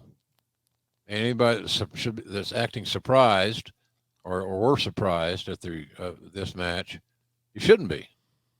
How could it be good when there's no story of 2 or 3, 4 weeks at least building into this match at WrestleMania? That never happened. And so nobody cared. No story and lack of selling sounded like, but lots for those that like the high spots, they were there. They could be found here in this match. Then there's a pre-tape segment with Jennifer Flowers. You remember her, JR, don't you? Yeah, I talked to her that day. She's a nice lady. There you go. She was booked because she was supposedly Bill Clinton's mistress, supposedly, and Rocky Maivia, who referred to himself as The Rock throughout the interview. This is one of the first times, if not the first time, he does this type of promo, referring to himself in the third person. He was months away from being the guy, but man, JR, he is so close to being on point with where he would get to, wasn't he? Oh yeah, he was. It is a natural, man. He just had to find his way and find what worked for him. He and I talked about when I did Atlanta Falcon football for the radio network in the early 90s. I think it was 92 or 91, something like that. Anyway, it didn't matter, but early 90s. Deion Sanders played for the Falcons, and he was also playing baseball for I think the Pittsburgh Pirates or somebody. I'm not sure. So he was a two-sporter, and he had adopted the name Primetime. Oh yeah. So and he did everything in the what's it called, third person. So in other words, here's a regular conversation between JR and Deion back in the radio days. I still doing WCW too, but doing the radio stuff as well. Hey Deion, yeah man, what's you think I might be able to get 5 minutes with Primetime this week? Now, of course, don't lose it. Don't get lost here, folks. I'm talking to Primetime in the third person because he's going to answer me in the third person. So I said, the next time you see Prime Time, would you ask him on Thursday after practice if we could spend 5 minutes for the pregame show? That'd probably be all right, Jimbo or something like that. It's probably all right. I'll talk to Prime. I'll talk to Prime. We'll see you on Thursday. We carried a whole fucking conversation on with each other. And the guys sitting around us must have thought we're all high or something. But that was the third party deal. I tell Rock that story and others like it. And you can see his eyes glistening because that was perfect for him. Perfect. And it worked out beautifully. Couldn't have been done. It couldn't have been scripted by a writer any better. He owned it. We got lucky, and he was able to deliver the material. Key thing for talents. Sometimes you're not going to have say over your creative. You're going to do creative, i.e., finishes that you are not comfortable with. The great stars were able to overcome that apprehension and adapt the presentation as presented. Add a little here, a little charm, a little spice, a little seasoning, preferably JR seasoning, but nonetheless, that's another story for the end of the show. So, I don't know where I was, but I lost my spot. But anyway. We're just talking about the third person and how that. Yeah, was the third important. person stuff. I'm sorry. Yeah. But he liked it. He thought that was him. And so that he perfected all that stuff and did that. That was Rock's deal. Yeah. But I remember us talking about that and me using Deion Sanders as a example. And he got it. He got it. He owned it, and he ran with it, and became a mega star. And speaking of stars, we transition to the third match on the card, and that's Triple H, and he's here with China, and he defeats Owen Hart at 11 minutes, 28 seconds to retain the European Championship. You had the DX band playing the DX theme song live as Hunter and China make their way to the ring. You got Commissioner Sergeant Slaughter handcuffing himself to China at ringside to keep her from interfering. I love the pictures. This is so good. Again, check it out on YouTube with us. Owen limped to the ring. His severe ankle sprain had not healed completely, and he had his cast taken off earlier that day. At 10 o'clock, 10 minutes, Owen backdropped out of the pedigree attempt by Hunter, then reversed it into a sharpshooter. China helped Hunter reach the ropes to break the hold. China threw powder in Slaughter's eyes. Hunter kneed Owen from behind. China then gave Owen a low blow. Hunter hit the pedigree for the 3 count. Okay, especially considering Owen's tender ankle, but the feedback from the Torch said nothing special and gave it 2 stars. But I mean, JR, come on now. Owen had a severe ankle injury. Yeah. It could have been a lot better, obviously, if he was in good health. I mean, hello. Oh, yeah. No brainer, buddy. Good analysis. Yeah. That's what you got to say. You're right. It's just they were handicapped on how good a match they could have because of Owen's injury. The match that we saw may have been the very best that they could do based on the circumstances regarding Owen's ankle. And so if that's the case, I ain't knocking it. You saw effort. You saw guys trying to do their job, but limited physically because of Owen's ankle. There you go. Simple story. Yeah. We move on. It's Mark Merrow and Sable, match 4, defeating Goldust and Luna at 9 minutes and 9 seconds of a mixed tag match when Sable pins Luna. In the first minute, the men tagged in the women. Sable chased Luna around the ring. Luna then tagged in Goldust before Sable could make contact with her. At 1:30, Sable tagged in, but Luna refused to tag in too. And then at 3 minutes and 45 seconds, Sable finally gets her hands on Luna and took her hard to the mat and began slapping at her. The crowd popped huge. Sable threw some nice round kicks at Luna in the corner to Luna's ribs and head. Sable gave Goldust a shot and then clotheslined Luna over the top rope. Already, Sable showed more coordination than most recent American women wrestlers. All right, so there's some positive comments. Yep. Merrow gave Goldust his TKO finisher at 7:25 and got absolutely no pop. Luna interrupted the pinfall attempt by raking Merrow's back. Merrow tagged in Sable, who covered the KO'd Goldust, but the ref was late getting into position to make the count. Luna then jumped off the top rope, but Sable moved and Luna hit Gold Dust. Sable would then powerbomb Luna for a near fall. Fans were chanting, Sable, Sable, and she reversed Luna into a TKO and scored the clean 3 count. Good match. Mero celebrated it as he won the match himself, and Sable looked upset at Mero. He gave it 2.5 stars.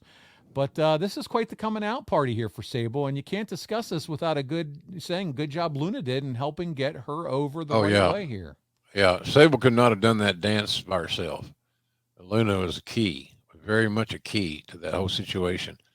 And because I know that it probably, if truth be known, and knowing the amazing Vachon legacy, Luna was probably not overwhelmed at doing a quote-unquote job at the biggest show of the year to a neophyte, rookie, someone with no experience, whatever you want to say, whatever road you want to travel on this analogy. So, but if I had been doing it at WrestleMania, Sable would have got the fall. Why not? Yeah. She was the star of the match. It was obvious. I mean, you could hear, you weren't deaf. She was a star of the match. So she was, I don't want to say to the extreme that she was what the people came to see, but I think she was what the people came to see. Absolutely. She was the star of the match and the biggest star in that ring at that point in time. So it worked. Next, we have Tennessee Lee introducing Jeff Jarrett. That's right, good old Double J, and Jennifer Flowers, who walked to the ring together, as you can see here. And JR wondered if Double J and Flowers had spent the weekend together socializing. Jarrett asked if he was great, and Jennifer said he is. She then did ring announcing for the next match. This is Jarrett's only appearance on WrestleMania, JR. Do you think he was happy at this point as far as his role here? I think so. You know, Jeff's a wrestling guy. He's a third generation person, still doing it for. And by the way, Jeff Jarrett's been excellent in the ring on AEW. He helps these young guys immensely. He's a value to have on the staff. I know he's involved in the live events to some degree. I'm not sure what. But he's been wonderful in AEW since he got here. So I'm glad he's on our team. But I think because he is old school, he knows how fickle the road is, how, chameleon-like the booking can be. He understands. He gets it. So I would say yes, because he worked WrestleMania, and he got a WrestleMania payday, which generally were pretty damn good. Yep, he's doing a great job. I echo your comments with, as far as when he first came out on AEW that first time, people chanting TNA and this, but man, you can see the crowd has grown to respect what he can do in the ring and what the value as a heel and just an entertainer. And it's fun to watch what he's still able to do and what he's doing in AEW. I'm happy for him. Yeah, it's great. 50-something years old, and he's in great shape. He's a great asset. You can't get enough of those reliable veterans in your locker room that can teach, even when it's not bell to bell. And Jeff does. He's good. He's always having a conversation with somebody. JR will move on to match 5. It's Rocky Maivia with Farouk, Kama Mustafa, D'Lo Brown, and Mark Henry. And he beats Ken Shamrock via reverse decision to retain the Intercontinental title at 4:49. And at 3 minutes 45 seconds, Shamrock brought a chair into the ring for no apparent reason. When the ref tried to stop him, he shoved the ref.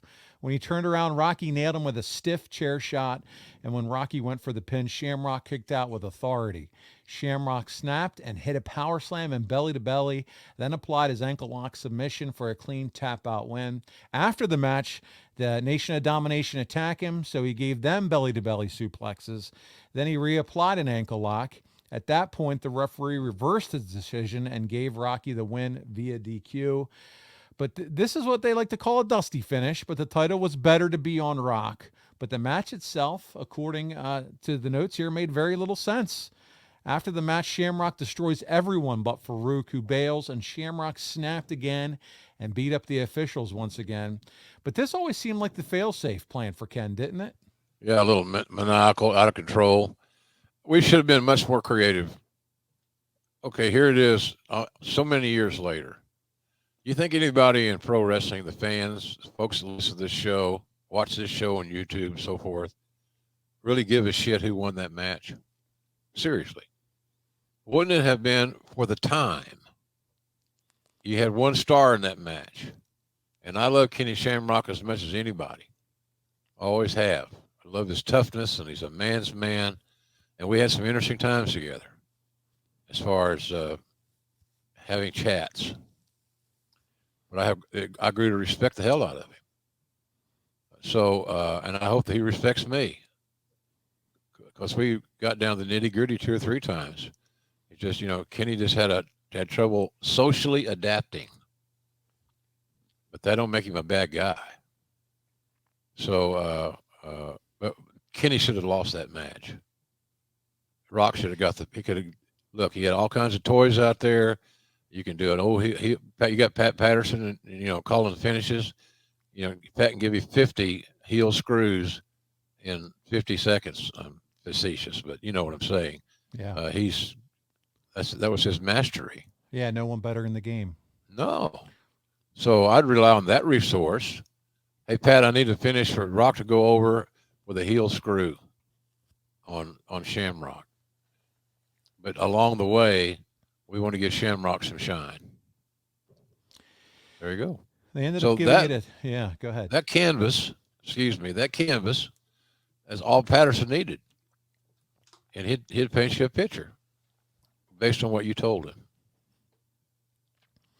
JR, they ended up giving this one 2.25 stars, and then they move on to you. And you have a big announcement, JR. Yeah. You announced the attendance and box office receipt total and said it was the largest in the history of Boston. But, buddy, this is a pretty big moment, because normally this is Vince's announcement that he likes to make.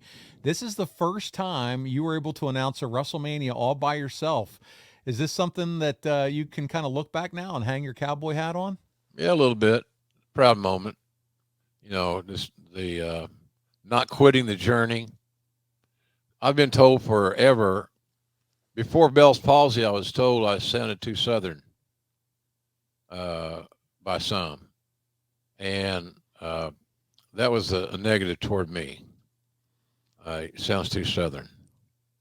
Then I got Bell's palsy, not once or twice, but 3 times, which affected my speech and my look, which was never great to start with, which has also been characterized as not good. I don't know what's wrong with having multiple chins, but that's just me. You look healthy. That's yeah, I am. I am healthy. Right. I'm feeling good. So I don't know. I've overcome these things now. Then cancer now, losing Jan before that, which was unexpected and just happened. You're a fighter, JR. And so all these things kept boom, boom, boom, and I don't know any other way to respond. I don't even look at it as a special skill set. I look at it as, this is how I am. In the story, this is how I am. And I hope when I'm dead and gone, my kids understand what Dad meant when he says, this is how I am. So, but we'll see. We're a long way from that, but in any event. You didn't know anything different, JR. You just kept plowing forward. Well, like Lawler said in the documentary this week, what else is he going to do? Yeah. He was born in 1959. So he's 74? Had to be longer than 59. Is it? No, 49? he was born 49. Yeah. He was born in 49. I'm sorry. Yeah. So anyhow, I asked him one time, not that long ago, I said, he was working. We're doing an autograph thing or something, and he had to go catch a flight to get to his town and blah, blah, blah. And I asked him, I said, how much longer are you going to do this? Because I wasn't referring to just that day. The stress on that day of doing your meet and greet for 2 or 3 hours, and then traveling, getting your travel's a frigging huge issue. Huge issue. And so I think his answer to the question was when they stop booking me. He's going to work until they stop. The old proverbial they pronoun boy, they stop booking me. And he told me that to my face. And I thought, what a hell of a good answer. What a good answer. Yeah, I'm glad to see this here for you. And but there's a moment, boys and girls, fans of JR, that you can remember right here, WrestleMania 14. JR is the one who makes the big announcement, and we move on. The next match, it's Cactus and Terry defeating the New Age Outlaws in a dumpster match to win the WWF Tag Titles. That's right, Terry Funk and Cactus Jack are your WWF Tag Team Champions. This match is more well known for Terry getting dropped onto the dumpster, and he really hurt his back here. The Torch says the Outlaws fought Cactus all the way backstage. Cactus held his own and DDT'd Badass onto a forklift. He threw Road Dogg onto Badass. Funk drove the forklift and dropped the wrestlers into the dumpster and closed the lids for the win. Fun brawl that wasn't so campy that it diminished the legitimate violence, and he gave it 3 stars. And this is more well-known as the precursor to big tag team gimmick matches on WrestleMania. But when the match is over, JR, do you think anyone realized they were watching Austin's first big heel challenger in Cactus Jack? Maybe not. I don't know. I don't know. I think some people weren't sure if Mick was either fish or fowl, Paulie. He hadn't, what was he really a heel? Or was he kind of a character babyface? Was he a Bugsy McGraw, Dusty Rhodes type babyface? Full of charisma and character, but not being above poking you in the eye or something. Something heelish. So, I was happy with those guys. I mean, golly, here's the thing. It'd be like me, it's like a ball player going on the road with Mickey Mantle, if he was your hero. Terry being, of course, playing the role of Mickey Mantle. He was the hero of Mick's. And, I went on the limb to get Mick hired. Don't have one regret. He more than paid for his investment in a matter of weeks, seemingly. But I really like I really like the fact that that Cactus got shit. There's all these names. People think this stuff's easy. Who was I talking about? Yeah, Mick and Terry. Terry Funk, yeah. I was happy that Terry got another opportunity to get a little shine on him. Absolutely. That's what I was happy about the most. Yeah. Well, listen, they get the tag team titles, and we move on. The final 2 matches on the card, JR, you have The Undertaker pins Kane at 16 minutes, 57 seconds, and this is the infamous Pete Rose guest ring announcer spot. Wasn't that great? Yep, turns heel on the Boston fans, talking about how the Red Sox couldn't win the World Series. And the fans booed him like hell. The Kane enters the ring, pile drives Pete Rose. The crowd goes crazy. And although the move will get Kane some mainstream publicity, it was bizarre taking a hardcore heel like Kane and turning him babyface for the fans before this match. But this has always been a little fascinating to me here, JR. Could anyone else have been able to do this with Pete Rose and have it make sense? Probably not. No. Not in that day and time. You could have created a scenario, Paulie, to make it fit, to customize it. But we had the best choice, I think. They, at 11 minutes and 15 seconds in a spectacular spot, Undertaker flies over the top rope and aimed for Kane, but instead he crashes through the Spanish broadcasting table. Yeah. And back in the ring, you have Kane hitting Undertaker with a flying clothesline. At 15 minutes, Undertaker chokeslam and pile drives Kane, but Kane kicks out. Undertaker followed up with the big leg drop, but Kane sat up. Undertaker hits another tombstone for a 2 count, but Kane again kicks out. Ross sold it as being unprecedented. I can imagine how good you were on the mic during this one. Undertaker hits a top rope clothesline, then hits a 3rd tombstone and scored a 3 count. Kane attacks Undertaker with a chair afterwards and tombstones him on the chair. Undertaker eventually sat up and walked to the back. The long chin lock mid-match killed any momentum, and the pace was too slow as it was. There were some nice spots and a Wow. nice finishing sequence, though, and the storyline overall was sound. They gave it a 1.25 stars. It reminds you of that famous line from the TV show Leave It to Beaver. Allegedly, the first dirty words ever said on television. June said, "Gee, Ward, you're a little rough on the beaver last night." And of course, she was talking about how he verbally disciplined their son, Right. played by Jerry Mathers as the beaver. That's right. So anyhow, it shows you how we didn't have a housekeeper or a babysitter for their son. Yeah. I was an only child, so I spent a lot of unproductive time. If I had been more motivated or had more leadership, I just had jobs to do, chores to do, so I did them, and that pretty well took up the extra time. And then it was Jerry Mathers and Tony Dow for you. And on the weekend, it was championship wrestling and roller derby. Oh, roller derby was. If I had a good week, I didn't piss off the old man. Grades are good. Everything in school was intact. No issues. I got that 2 hours. That was hot back in the day. I remember when I was a kid, that was exciting to watch. Yeah, and it's a good package. You know, it's a good syndicated package at that time. 2 hours. And both of them had a kinship to some degree. Some of the fights on roller derby were better than some of the fights on the wrestling shows. Right now, Bull Ramus is producing this going, please don't go down this rabbit trail. So bringing us back in, Jeremy Priest says, that's a garbage rating on that match, by the way. He loved this match.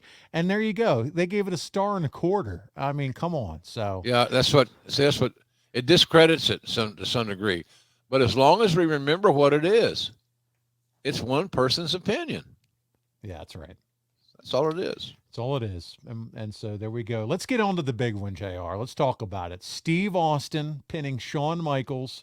He's got Hunter and China to capture the WWF Heavyweight Championship, the Winged Eagle. Okay, the next night on Raw, that would be retired, that belt, which we all loved.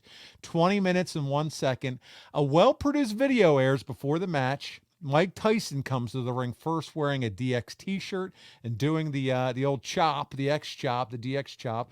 They did the backstage camera shot of each wrestler before they made their entrance, which is always a welcome production touch. Tyson got in Austin's face as soon as he entered the ring. Michaels dedicated the match to Earl before the match. That's right, Earl Hebner. The crowd chants of Austin were thunderous. Earl had an aneurysm. Paulie. That's right. Thanks for and sharing he was that. on death's bed there for a while. So that was a shout out to Earl to keep fighting, and we'll see you soon. Now, I'm glad you shared that. The referee who ended up doing this match, none other than Mike Chioda would be the referee that stepped a member of the Ad-Free Network. There you Sponsored go. by Ad-free Paul shows. Ramus. Hey, there he's diverting again. He's diverting again. I know. Get him on track. Get him on track. I have dinner in the oven. Yeah, that's right. So there you go. So, yep. And Tyson swiped at Austin's legs as Austin circled the ring at the start of the match. Ross does a great job. We had to get to that line, setting up the prestige of the match. So kudos to you, JR. You set it. You set the table for what would be one of the most memorable main events in WWF history. Thank you. But you shared it. I was going to ask about Earl, and you shared it that he had the aneurysm, and obviously he's doing well now and kicked out, and obviously doing. I well see him there. here and there. Yeah. You know, he's refereed a few matches for us at AEW. He should be in the Hall of Fame. They could induct both the Hebners, and you'd certainly have Earl there, God willing, to accept. I think that'd be a cool thing because it kind of salutes to the common man. The referees are always kind of considered, you know, carpenters or workmen or blue collar guys. Roll your sleeves up. Let's get our hands dirty, and that's what they remind. Because a lot of those guys are on the ring crew. So they got funny, 2 jobs. It's funny that you say that, though, JR, because prior to us hitting record today, as we record this on, what is this, Monday? Yep. Right? This drops on Thursday to the main feed. Headlines everywhere. WWE to induct first referee into Hall of Fame. But as of me and you recording this, they have not said who that is. They just said a favorite of Triple H. Huh. So who knows who that could be? But Well, it could whoever be a it lot is, of guys. It could. So we'll Could be, see. it really could be a lot of guys. And the other thing, Paulie, there's a lot of guys deserving. But I'm glad to see it. I'm glad to Exactly. see Me too. referees finally. I'll give that, but I'll yeah. give that. I'm going to take a quarter of a star away from him for that decision. So I think I'm going to give it a 2 7/8. That's your opinion, right? Yep. Well, of course. One man's opinion. I love Let's it. say grilling with JR grilling, or whatever the hell it's called. Yeah, grilling JR. You got it. You're doing good. So let's get into the match here. At 8:25, Michaels back dropped Austin over the railing into the crowd, but may have aggravated his back in the process. I think that he did. Yeah. I think that he did. Yeah. He took a bump over the top rope.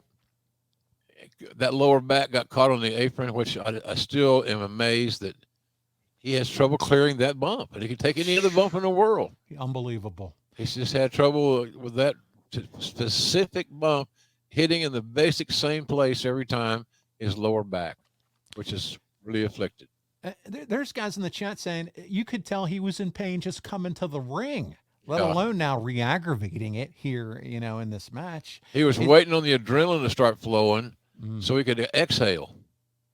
When you watch that entrance again, or if you choose at some point to do so, see how stiff he walked to the ring. It's almost like a kid that needs to pee real bad, and they're afraid to pee in their pants because daddy will get mad at them. Right. And you're stiff. Yeah. And that's kind of what it reminded me of. He was his whole body. He was afraid to move. The kids haven't learned the black pants trick yet. Got to wear black pants. So, That's right. but listen, they said it. He hits it, aggravates his back. He's back in the ring, and he's favoring his back and wincing in pain. He showed frustration with his lack of physical ability to perform at 100%. From this point on, Michael's performance was an incredible display of guts. JR, I couldn't have said it any better. I mean, that's what it was. Yeah. Intestinal fortitude. Oh, he rose to the occasion on the biggest night and the biggest match and the biggest show of the entire year. And the fact that he was passing the torch to Stone Cold Steve Austin was also magnificently huge. It was huge. It was bigger than just being in the main event at WrestleMania or being in the, going over. I went over, brother. All that stuff. Austin was in such a delicate position. He needed to be advanced up the ladder in a specific way. And there's no better wrestler that I know, that I've seen, that could do that better than Shawn Michaels. He was on that night, considering his injury and the pain level he was fighting off. He was absolutely fantastic. Never a better single night performance by anybody else that I can recall. JR, what's your message or what's your thoughts to those that have said and speculated, oh, Shawn wasn't as bad as he would lead you to believe? How do they know that? And why would they say that if they don't have any proof? They're shit disturbers just making noise to get noticed, to get somebody like you or me to vaguely comment on that quote. I don't know. Yeah. I don't know why people really want to go there. Well, yeah, why would you, right? You Yeah. just take it for what it was. And listen, the guy was out of wrestling for 4 years. Yeah, don't be so goddamn negative. Yeah. Really, I'm serious. Yeah. It's not a good way to live your life, Paul. Nope. You know, I'm with come you. on, man. Well, listen, at 10 minutes, 15 seconds, fans began taunting Tyson with chants of Holyfield, which didn't seem to please Michaels as he gave the crowd a double finger. In response, he spit at him. That gave Austin a chance to tackle and punch away at Michaels, which popped the crowd. Austin threw Michaels over the top rope to the floor, an amazing bump for someone with incredible lower back pain. Michaels rammed Austin's leg into the ring post. Michaels could barely crawl through the ropes at 12 minutes to re-enter the ring. He had to pause and lean on the ropes to rest his back spasms. I mean, literally, his back is spasming at this point. Michaels yelled at Jim Ross at ringside, and it didn't seem to be friendly words. They turned down the ringside mic so he couldn't be heard. Now, again, this is a long, long time ago. No idea, No man. clue. You're going to ask me, Okay. what did he say? I don't know. Well, yeah. Just I don't have a curious. clue. Okay. No worries. I figure he was Shawn and I never had bad words. I was a key component in getting him back after 4 years. That wasn't an overnight decision. It was 4 years of communication and planning and trust and belief and hope. Because I knew what was inside him, because I've met him from day one, before he had changed, before the business had ascended upon him and put him in a chokehold, which it does so many. God bless them. So, but I knew he wasn't mad at me because we talked too much. It's just got to be frustration. Total. Well, I frustration, think he was playing his heel character. Paul. Yeah. We ain't got to look any farther than that. He was a heel. He was defiant. It had been established that JR and Austin were buddies. Yeah. So why not? It kind of makes sense. So Right. that's how I best describe the moment that I can't remember all the details of, but I don't ever remember it being on a shoot level thing. And it makes total sense. I mean, when you put it that way, absolutely. Yeah. So at 13 minutes, Michaels was almost in tears as he worked over Austin's legs. Michaels slide kicked Austin into the announcing desk. Tyson throws Austin back into the ring. When Austin looked at Tyson, Michaels clipped his legs from behind. Michaels then applies a figure 4. Michaels pulled on the ropes for leverage. And at 16:15, Austin reversed the hold. Austin catapulted Michaels into the top turnbuckle and scored a near fall. Michaels came back with a sleeper right away. Austin backed Michaels into the corner to escape, but sandwiched the referee in the process. Austin took over offense, but after a duck under, Michaels nailed him with a flying forearm. Michaels couldn't elevate on the move because of his back. Michaels crawled to the top rope and hit a top rope elbow, then signaled for sweet chin music. He stomped in the corner and went for the kick, but Austin ducked. Austin went for a quick stunner, but Michaels shoved him into the ropes. On the rebound, Michaels went for a super kick, but Austin blocked it and gave him the stunner. Tyson quickly entered the ring and made the 3 count. Tyson held Austin's arm in the air immediately. This is the iconic finish, JR, that set up a run of a lifetime. Yep. How gutsy was Shawn in all this? I heard somebody say the Austin era has begun. It did. And those words will be around a lot longer than me. It was incredible what Steve accomplished in WWE and for the business in general. He created a heightened interest in the genre, and with that, a lot of guys got to go along for the ride. And I'm not saying he did. It was never a one-man show, never, and it never will be. Contrary to what some talents believe, no individual talent is more important than their brand. They're just not. That's fantasizing. That is fantasy booking. So, but that whole process was pretty amazing. The transformation, the fans are so ready for Steve to take that next step up. And so that's what happened, and they approved it, and he never let us down. He was born and built for that role. And man, did he deliver. A minute later, Tyson holds up Austin's 316 t-shirt. Michaels stood up and shook his head in anger at Tyson. Michaels would trash talk Tyson, then poked his chest. When he took a swing, Tyson floored Michaels with the right fist. Tyson he crushed it, man. He did an amazing job in his role, did he not? Yeah, he did an amazing job. If you want to continue your sentence and say, because he didn't break Shawn's jaw. Well, he's not used to throwing punches like that. That's not his. He doesn't do that for a living. That's not his forte. That's right. No, hell no. So, he was careful, but it looked good. I thought it was a decent punch. So, and it was, and consider who it was thrown by. Mike Tyson, because it's over in a blink of an eye. So I liked it. I thought it was a good finish.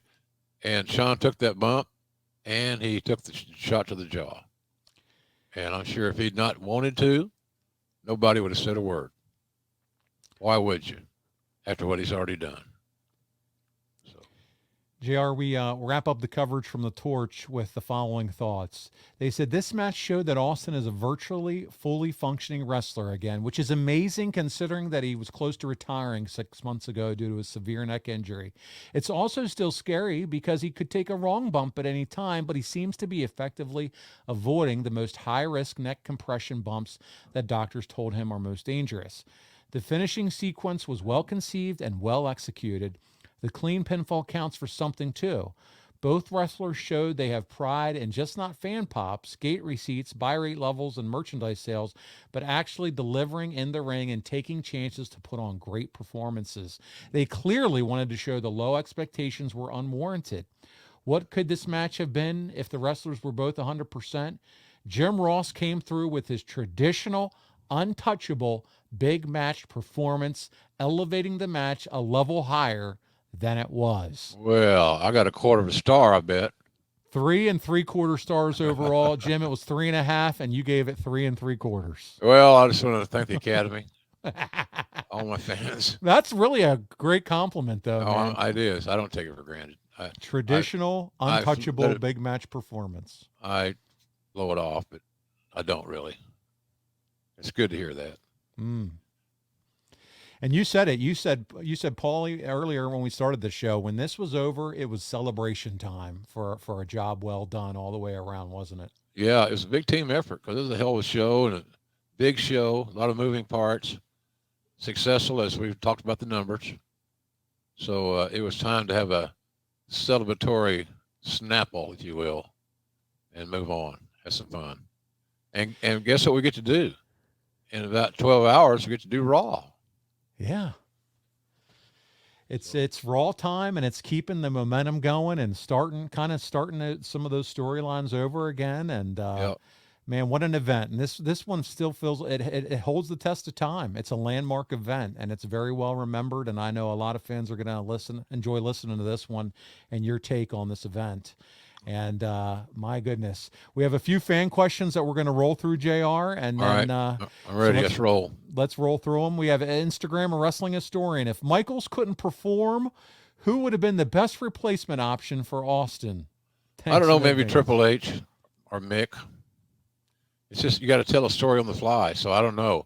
What you have to look forward to, Mr. Historian, is who's going to deliver the best match, because they're already going to be disappointed because the original match isn't going to take place.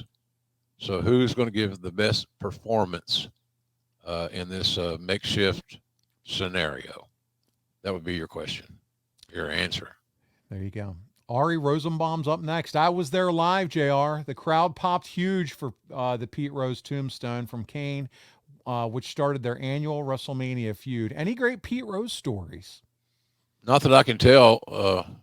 There's, baseball players seem to have a propensity to know a million penis jokes. And, Pete told one about Joe DiMaggio, I think, and they were in some jungle, doing some armed forces tour or some deal. And he said it's so large it scared him. And but that was what I learned. I remember about Pete Rose. Isn't that sad? Yeah. One of the greatest baseball players in history. Should be in the Hall of Fame. Yeah. A hell of a funny guy, nice guy. One of the boys. Not in the Hall of Fame in his own sport. Sad. You know about Joe DiMaggio's stick, and it had nothing to do with a baseball bat. That's it, baby. All right. Gennaro Gonzalez is up next. Did you think HBK was going to do the match? How much was everyone worried about him not doing business that night? Well, the fans, and some of you fans, Gennaro, is probably worried about it more than we were. We couldn't fix it. We couldn't fix the problem. He's going to be hurt. How can he endure the pain and put his body through what it's going to have to go through to make this presentation successful? He told me that he could do it. He told me that he would do it, and that was good enough for me. So I never doubted Shawn Michaels was not going to be in this match. I never had any doubts. I knew he wouldn't be 100%, but let's be honest about it. He's so damn good that he could be a lot less than 100% for him. That's a whole lot more than 100% by a lot of other guys. He's just extraordinary. We were lucky that he was in the spot that he was in. All right. Next up is Randy Orleans. Can you read that screen, JR? Do you want to read this question in your voice? Do you want to do that? Oh, I can see it. Yeah. Yeah, go ahead. You read it in my voice. Yeah, he wants to know about. This is one of your calls of your career. No, I'm not going to do that. Come on. God. He wants to know, is Tyson, right hand, down goes Michaels. Something like that. Yeah. You got to be in the right place at the right time, and sitting here all laid back is probably not the. I had to improv, and it was terrible. But is it one of the top 5 calls of your career? I don't know. I mean, in next year it'll be 50 years. Whoo! So how do you? I got a lot to divvy out, but there's a lot of Stone Cold matches. I remember it's Tyson and Austin. That was another one where you. Yeah, that's when we shot the angle. Yeah. So there's a lot of periods of time. The Attitude Era produced a lot of them. I was entertained to see the inclusion on A&E of Trish and Lita's rivalry. It was well done, and they were special women. Because none of the boys have said to but I mentioned this on Twitter, I got a tremendous amount of pushback from a lot of the male talents when they found out that Trish and Lita were going to close that night's Raw, which has always been held as pristine in the Holy Land and the land of Shawn and Steve and Rock and Hunter, all those cats, Undertaker, Mick Foley. And the list goes on and on. Randy Orton, and we had a lot of good talent. And so for those girls to get that booking, shocked a lot of people. And I wasn't shocked because I knew Vince had been talking about it, and he just wanted to know what we as a group, creative group, thought. And I was all for it because I knew they'd deliver. I knew that they would deliver, and I thought it was about time. Why not? It sure as hell lit a spark in the locker room that day. I thought that was funny as hell. Everybody's insecure. Everybody's. Is this going to be every week? I don't know. I don't think they have next week's TV written because this week's TV hasn't happened yet. So, but take it easy. Lighten up, Francis. Lighten up, Francis. Jason Bayless is up next. Was it any surprise to Jim how comfortable and confident Sable was in her entrance in the ring here in her debut match, considering it's WrestleMania? Fans were more into her and Luna than Mark and Dustin. Well, I mentioned this earlier. There was one star of the match, Sable. The people came to see Sable. Simple as that. So she stood out head and shoulders above anybody else in that match. And that's not saying that the others in the match weren't stars. They were stars. They wouldn't have been at WrestleMania. But she was the one that people came to see, in my opinion. But she always carried herself very professionally. She was much more refined beyond her years of experience in that respect. So she fit her role very well. There you go, JR. I am really looking forward to asking you this question. I knew you were, this is something you really cared about, and that was the logos. Matt asks, why did the WWE have 2 different logos around this time? Scratch logo was introduced in November 97, but the new Generation Block logo wasn't phased out until May. WrestleMania 14 featured both. So, Jim, from the logo and art department, what did your thoughts about the 2 logos around this time? Well, I was thinking about that very topic last night as I was about to stab myself.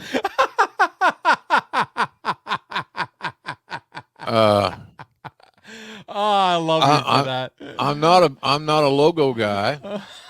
He could give 2 shits about the logo. True. And I'm not a belt guy.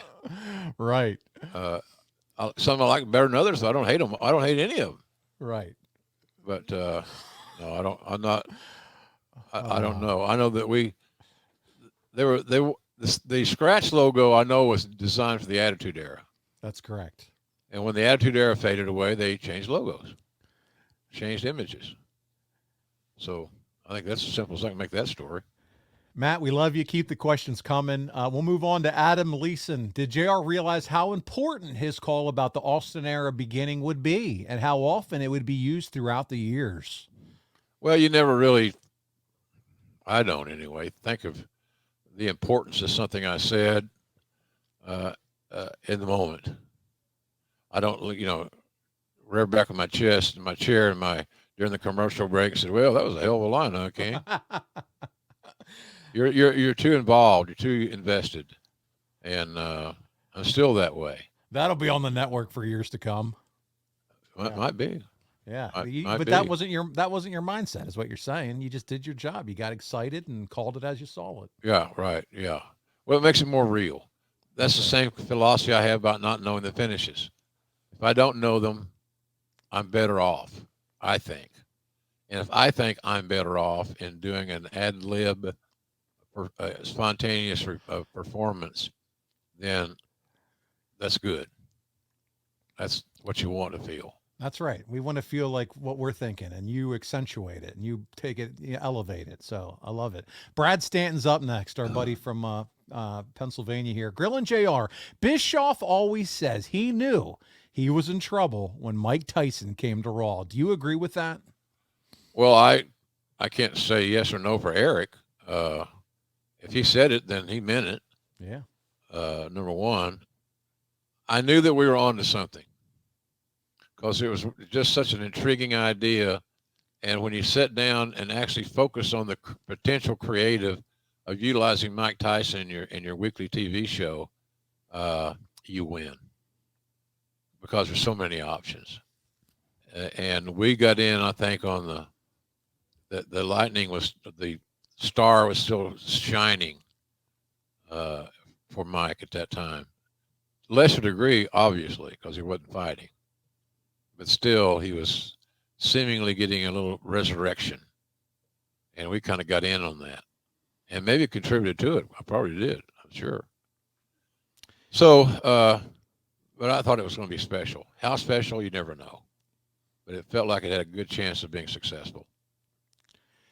Drew Landry has a fun question. He says, you said at the end of the main event, the Austin era has begun. When do you think it ended? His retirement or sometime before then? Well, that's a good question. I would say, logically, you'd say his retirement. Or his match in Seattle with Rock at WrestleMania 19. That was his last match for all intent and purposes, even though I loved the performance that he had with Kevin Owens. That had to be a dream come true for Kevin Owens. Absolutely. Very underrated competitor, in my view. I love his work. Cowboy to love Kevin Owens. I said it to people all the time. Cowboy to love this guy. He'd love that guy. And that generally meant he's rugged, he's durable, he's reliable, and he don't lose bar fights. So he's a guy that can do it all. Yeah, no kidding. So anyway. Final question, JR. Matt Godfrey, how was the atmosphere backstage when Steve won the title? Well, I didn't get immediately back there because I had to finish the show and unplug and, leave, get back there. It was good. I think everybody was very happy for Steve because they knew how dedicated Steve was and how hard he worked. His work ethic. Nobody worked harder to become great than Stone Cold Steve Austin. And I think the talents appreciated that. And for the capitalists in the group, they all knew that if they're on his house shows, they're going to make more money. Well, JR, listen, next week, you and Conrad will continue to talk about WrestleMania. It's WrestleMania 19, the most cursed mania. A lot of people think because you had Kurt Angle's injury, possibly taking him out of the main event. You have the whole Brock shooting star press incident. You have issues with Austin the night before. He had the panic attack, and you just mentioned it. He was going to wrestle The Rock that night. Vince versus Hogan with Piper involved. You got Michaels versus Jericho, a great match, and then one of the least entertaining Undertaker matches of his streak. A lot to unpack, as Conrad would say, next week, WrestleMania 19. It's going to be a fun one. Yeah, it'll be there's a lot of things a lot of ground to cover. a lot of famous personalities that were in that show and a big part of it. And there are a lot of bullets dodged. I'll put it that way. There you go. That night could have been as disastrous as any we've ever had. And inches away, one way or the other, that could have happened. So we'll talk about that on next week on the show, kids. Tell somebody about it. That's right. Get on the telephone and call somebody. That's right. Dial the 900 line and listen to JR Live. Listen, guys, we need you to check out ad-free shows. Jeremy, thank you for saying it was a blast. It was a blast having all of our ad-free show members join us. And you can check out ad-free shows right now. There's a free trial going on. You get early ad-free access to more than a dozen of your favorite wrestling podcasts starting at just $9 a month. And you can enjoy the first week with us completely free. That's right, freaking free. So sign up right now for a free trial. By the way, JR, I don't know if you heard, next Monday night, the 27th of March, it's you and me, 7 o'clock Eastern.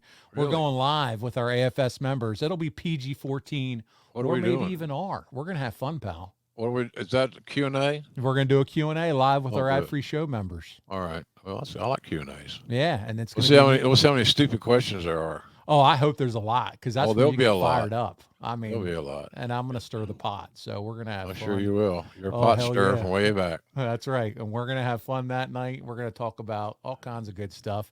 So check us out. Also, AFS 7 bonus pieces were dropped on St. Patrick's Day last Friday. Jim, it was an amazing day. 7 new bonus pieces. Hall of Fame cast of characters. You had Mick Foley, who we talked about on this show, Kevin Nash, Jake Roberts, Eric Bischoff, the Road Dogg. It doesn't get any freaking better, guys. And also make sure you're checking out the show socials for Grilling JR. You know, at Hey It's Conrad and at JR's BBQ. Follow him on Instagram at Jim Ross BBQ and at Hey It's Conrad. Also on Facebook, Jim Ross BBQ and at Hey It's Conrad. And also the show itself at JR Grilling on Twitter and Instagram, Grilling JR on Facebook. Here's the big one, Grilling JR on YouTube.com. You got to like it, subscribe to it, and turn on those notifications. That's where you get to see JR's beautiful face, the beautiful face of JR, the pictures. Bull Ramus is throwing up some of the most classic pictures while JR tells the stories as you watch right on here on YouTube. JR, it's a home run, isn't it? Yeah, it's almost as exhilarating as Bull Ramus's nude selfies. Wow. Well, this is something I don't want to be a part of. This is coming from a guy that was in the shower with 2 nude McGuire twins, and they weighed 600 pounds each. I had to watch their back. That's no shit. To get them to come to town, to get them to come to their booking the next day. Wow. So you and 2, what about the Rosati sisters? Did you ever hang out with them in the showers? No. So you're taking it down another road. Wow. It's You know, that's what I unnecessary. do. I'm a pot Yeah. stirrer. Well, Yeah. it's well documented. All JR, right. tell them about JR's BBQ.com. It doesn't cost anything to look. There you go. JR's Red Ass hot sauce is the hit. We're thankful for that. You give it a shot, give it a try. It is very flavorful. Seriously, we still got our jerky. We got hot and our original barbecue sauce is our #1 seller in the store. I just finished a bowl or a jar of a container of mustard Oh, I love your mustard, dude. this It's morning. fantastic. This morning, earlier today, I fried a piece of bologna. Mm. And I made me a bologna sandwich on a Hawaiian hoagie bun with our mustard on it, and had a big old ice cold glass of milk. Wow. And I was pretty happy. It don't take much to make old JR happy. We ought to make food with JR on that ad-free show's Q&A next Monday night. Like, just take you in the kitchen and just do a little food prep with some of your sauces. Right. Sounds wonderful. So anyway, it's all good. JR'sBBQ.com, and we ship out every day. We have all kinds of specials. I personally invite you to sign up on our mailing list. We're not going to sell it. We're not going to share it. The only reason we have it is to communicate with you on the occasion that we have specials or things we want you to be aware of first. So JR'sBBQ.com is where we're located. We're always adding things. I've made a big purchase of mini action figures, the new ones, and we're going to sell those. I'm going to sign them and sell them. Oh. So that's coming up soon. Should I get her shit together? Well, I got to get back to Oklahoma so I can sign them. Oh, there you go. Yeah. That's up to me. It's been a while, hasn't it? When's the last time you were there? Oh, what? 2 weeks ago, 3 weeks ago. Okay. Well, it's not too bad. No. See, we with where we're routed, for example, it would not have been a bad weekend for me to go to Oklahoma this weekend because of the Kansas City connection. We're in the neighborhood, so to speak. So, but anyway, what I can tell you, JR, is that while you were just talking, I went on and I bought 2 mustards. And good for you. Thank you. I love is that you can do it with Apple Pay right on your phone. That's good. If you have that Apple Pay card linked right on your iPhone, all you do is right now I'm showing my order summary, and come on now, and I'm just going to hit Apple Pay, and yes, my bank card here it comes. I just ordered some mustard. It's that easy. Attaboy, I'm proud of you. Yep. One of our finest moments. If this doesn't get us an award as the part-time host of the year, that's right, rivaling Pritchard and hey, it's Conrad. And JR, you actually show up to all your recordings, unlike Bruce. I mean, I love Bruce, but you're here a lot. So he's busy. He's a busy guy. WrestleMania. I have a better control of my schedule than he has of his. There you go. You're being nice. And I wanted to have some fun. I wanted to poke. Listen, let's talk about your appearances too before we get out of here. I got like 3 of them, I think, right now. You do, and I want to mention them real quick. May 21st, you're in Baltimore at Celeb Fest, right? Yeah. Yeah. Looking forward to that big appearance. And then August 4th, you're going to be at the Gathering in Charlotte. So, guys, check that one out, a T-Mart production. JR is going to be there for that one. But then also, one I want you to talk about, in August, you're going to be with Eric and Conrad in Baltimore. Yeah, with Dan McDivitt. Dan's a great promoter there of Maryland Championship Wrestling. They're celebrating a big, I think, 20-year anniversary. It's a long time. To be in the wrestling business and not go under 8 times. So they stayed afloat. The best I know, that means Dan's a good manager, but he's an even better human being. So Eric and Connie and I, and there may be others, I don't know, are going to do a very interactive function. I'm sure there'll be pictures taken and autographs signed and Q&As and all that good stuff. So looking forward to it. I enjoy meeting the fans and I need to staff up and get ready for some more appearances because I don't want to show up and not have anything to sell other than 8x10s. So there you have it. There you go. So lots of fun opportunities to meet JR. Yeah, and I look forward to it. Come on out.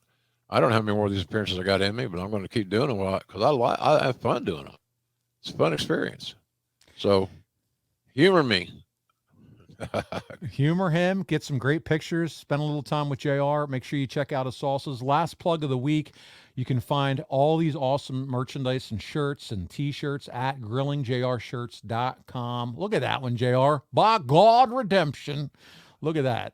And their brand new t-shirt and the popular Slobber Knocker tee under the black hat t-shirt, the infamous "Where's my push, damn it?"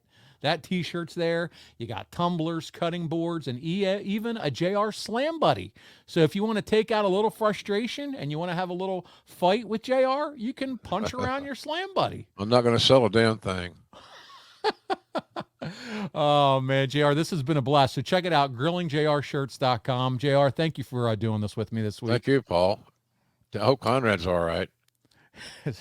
I'm sure he'll be fine. He'll be back in the captain's chair, but I definitely don't mind tagging in. Oh, you did a great job today. Thank you very much for stepping in on such short notice. This happened in the period of about 2 hours, folks. So it did. It came together well. We had a lot of fun. On behalf of the voice of wrestling, Jim Ross, this is Paul Bromwell, and we'll see you right back here next week on Grilling JR. Adios, everybody. Thanks for joining us. See you next week. Hey guys, Double J, Jeff Jarrett. Need to call a timeout real quick here. I wanted to tell your listeners what I've been telling my world listeners for a while now. It's about all the incredible things happening over on adfreeshows.com. A brand new series has arrived on Ad Free Shows. Top of the Card unpacks everything you need to know in the wrestling trading card space. And we're starting with the granddaddy of them all, the 1982 Wrestling All-Stars Series A set. Now, this set was not exclusive to any one territory at the time, as we were still right at the tail end of the territory era of professional wrestling. So it was basically a who's who in professional wrestling, with card number 1 being Andre the Giant. Others included in the set include Hulk Hogan, Ric Flair, Dusty Rhodes, Ted DiBiase, and others. 20 years ago, Eric took on Stone Cold in the main event on Raw, but the real main event was the confrontation that happened backstage before the show. Now, the next week, I'm sitting in this chair, and that same guy, I don't think I had said a word to him that day. I don't think I had seen Rick up until the point he came through that door. And he's, getting me, just telling me to get up, get out of the chair. He's so pissed off, he's bleeding. I'm on the phone, and he's got blood running down his chin because he bit his lip. He was so mad, he bit the inside of his mouth. He's got blood on a backstage confrontation. I hadn't even gotten out of the chair yet. Ad-free shows members got to sit shotgun alongside Kevin Nash and Click This co-host Shawn Oliver as they watch back some of the worst matches in history. None more so than the Yeti. Randy, now the mummy is not Frankenstein. You don't walk with your arms straight out with like the arms out, right? And a Yeti is also not a mummy, but I don't know. Was it Jim Hurd? Who was here? Well, whose brainchild was this? Who gives a fuck? Hey, that's just a small taste of what Ad-Free Shows has waiting for you, including a brand new perk, getting to join in on the live recordings of the shows with 4 levels to choose from. See for yourself why Ad-Free Shows is the best value in wrestling today. Sign up now at adfreeshows.com. That's right, sign up today at adfreeshows.com.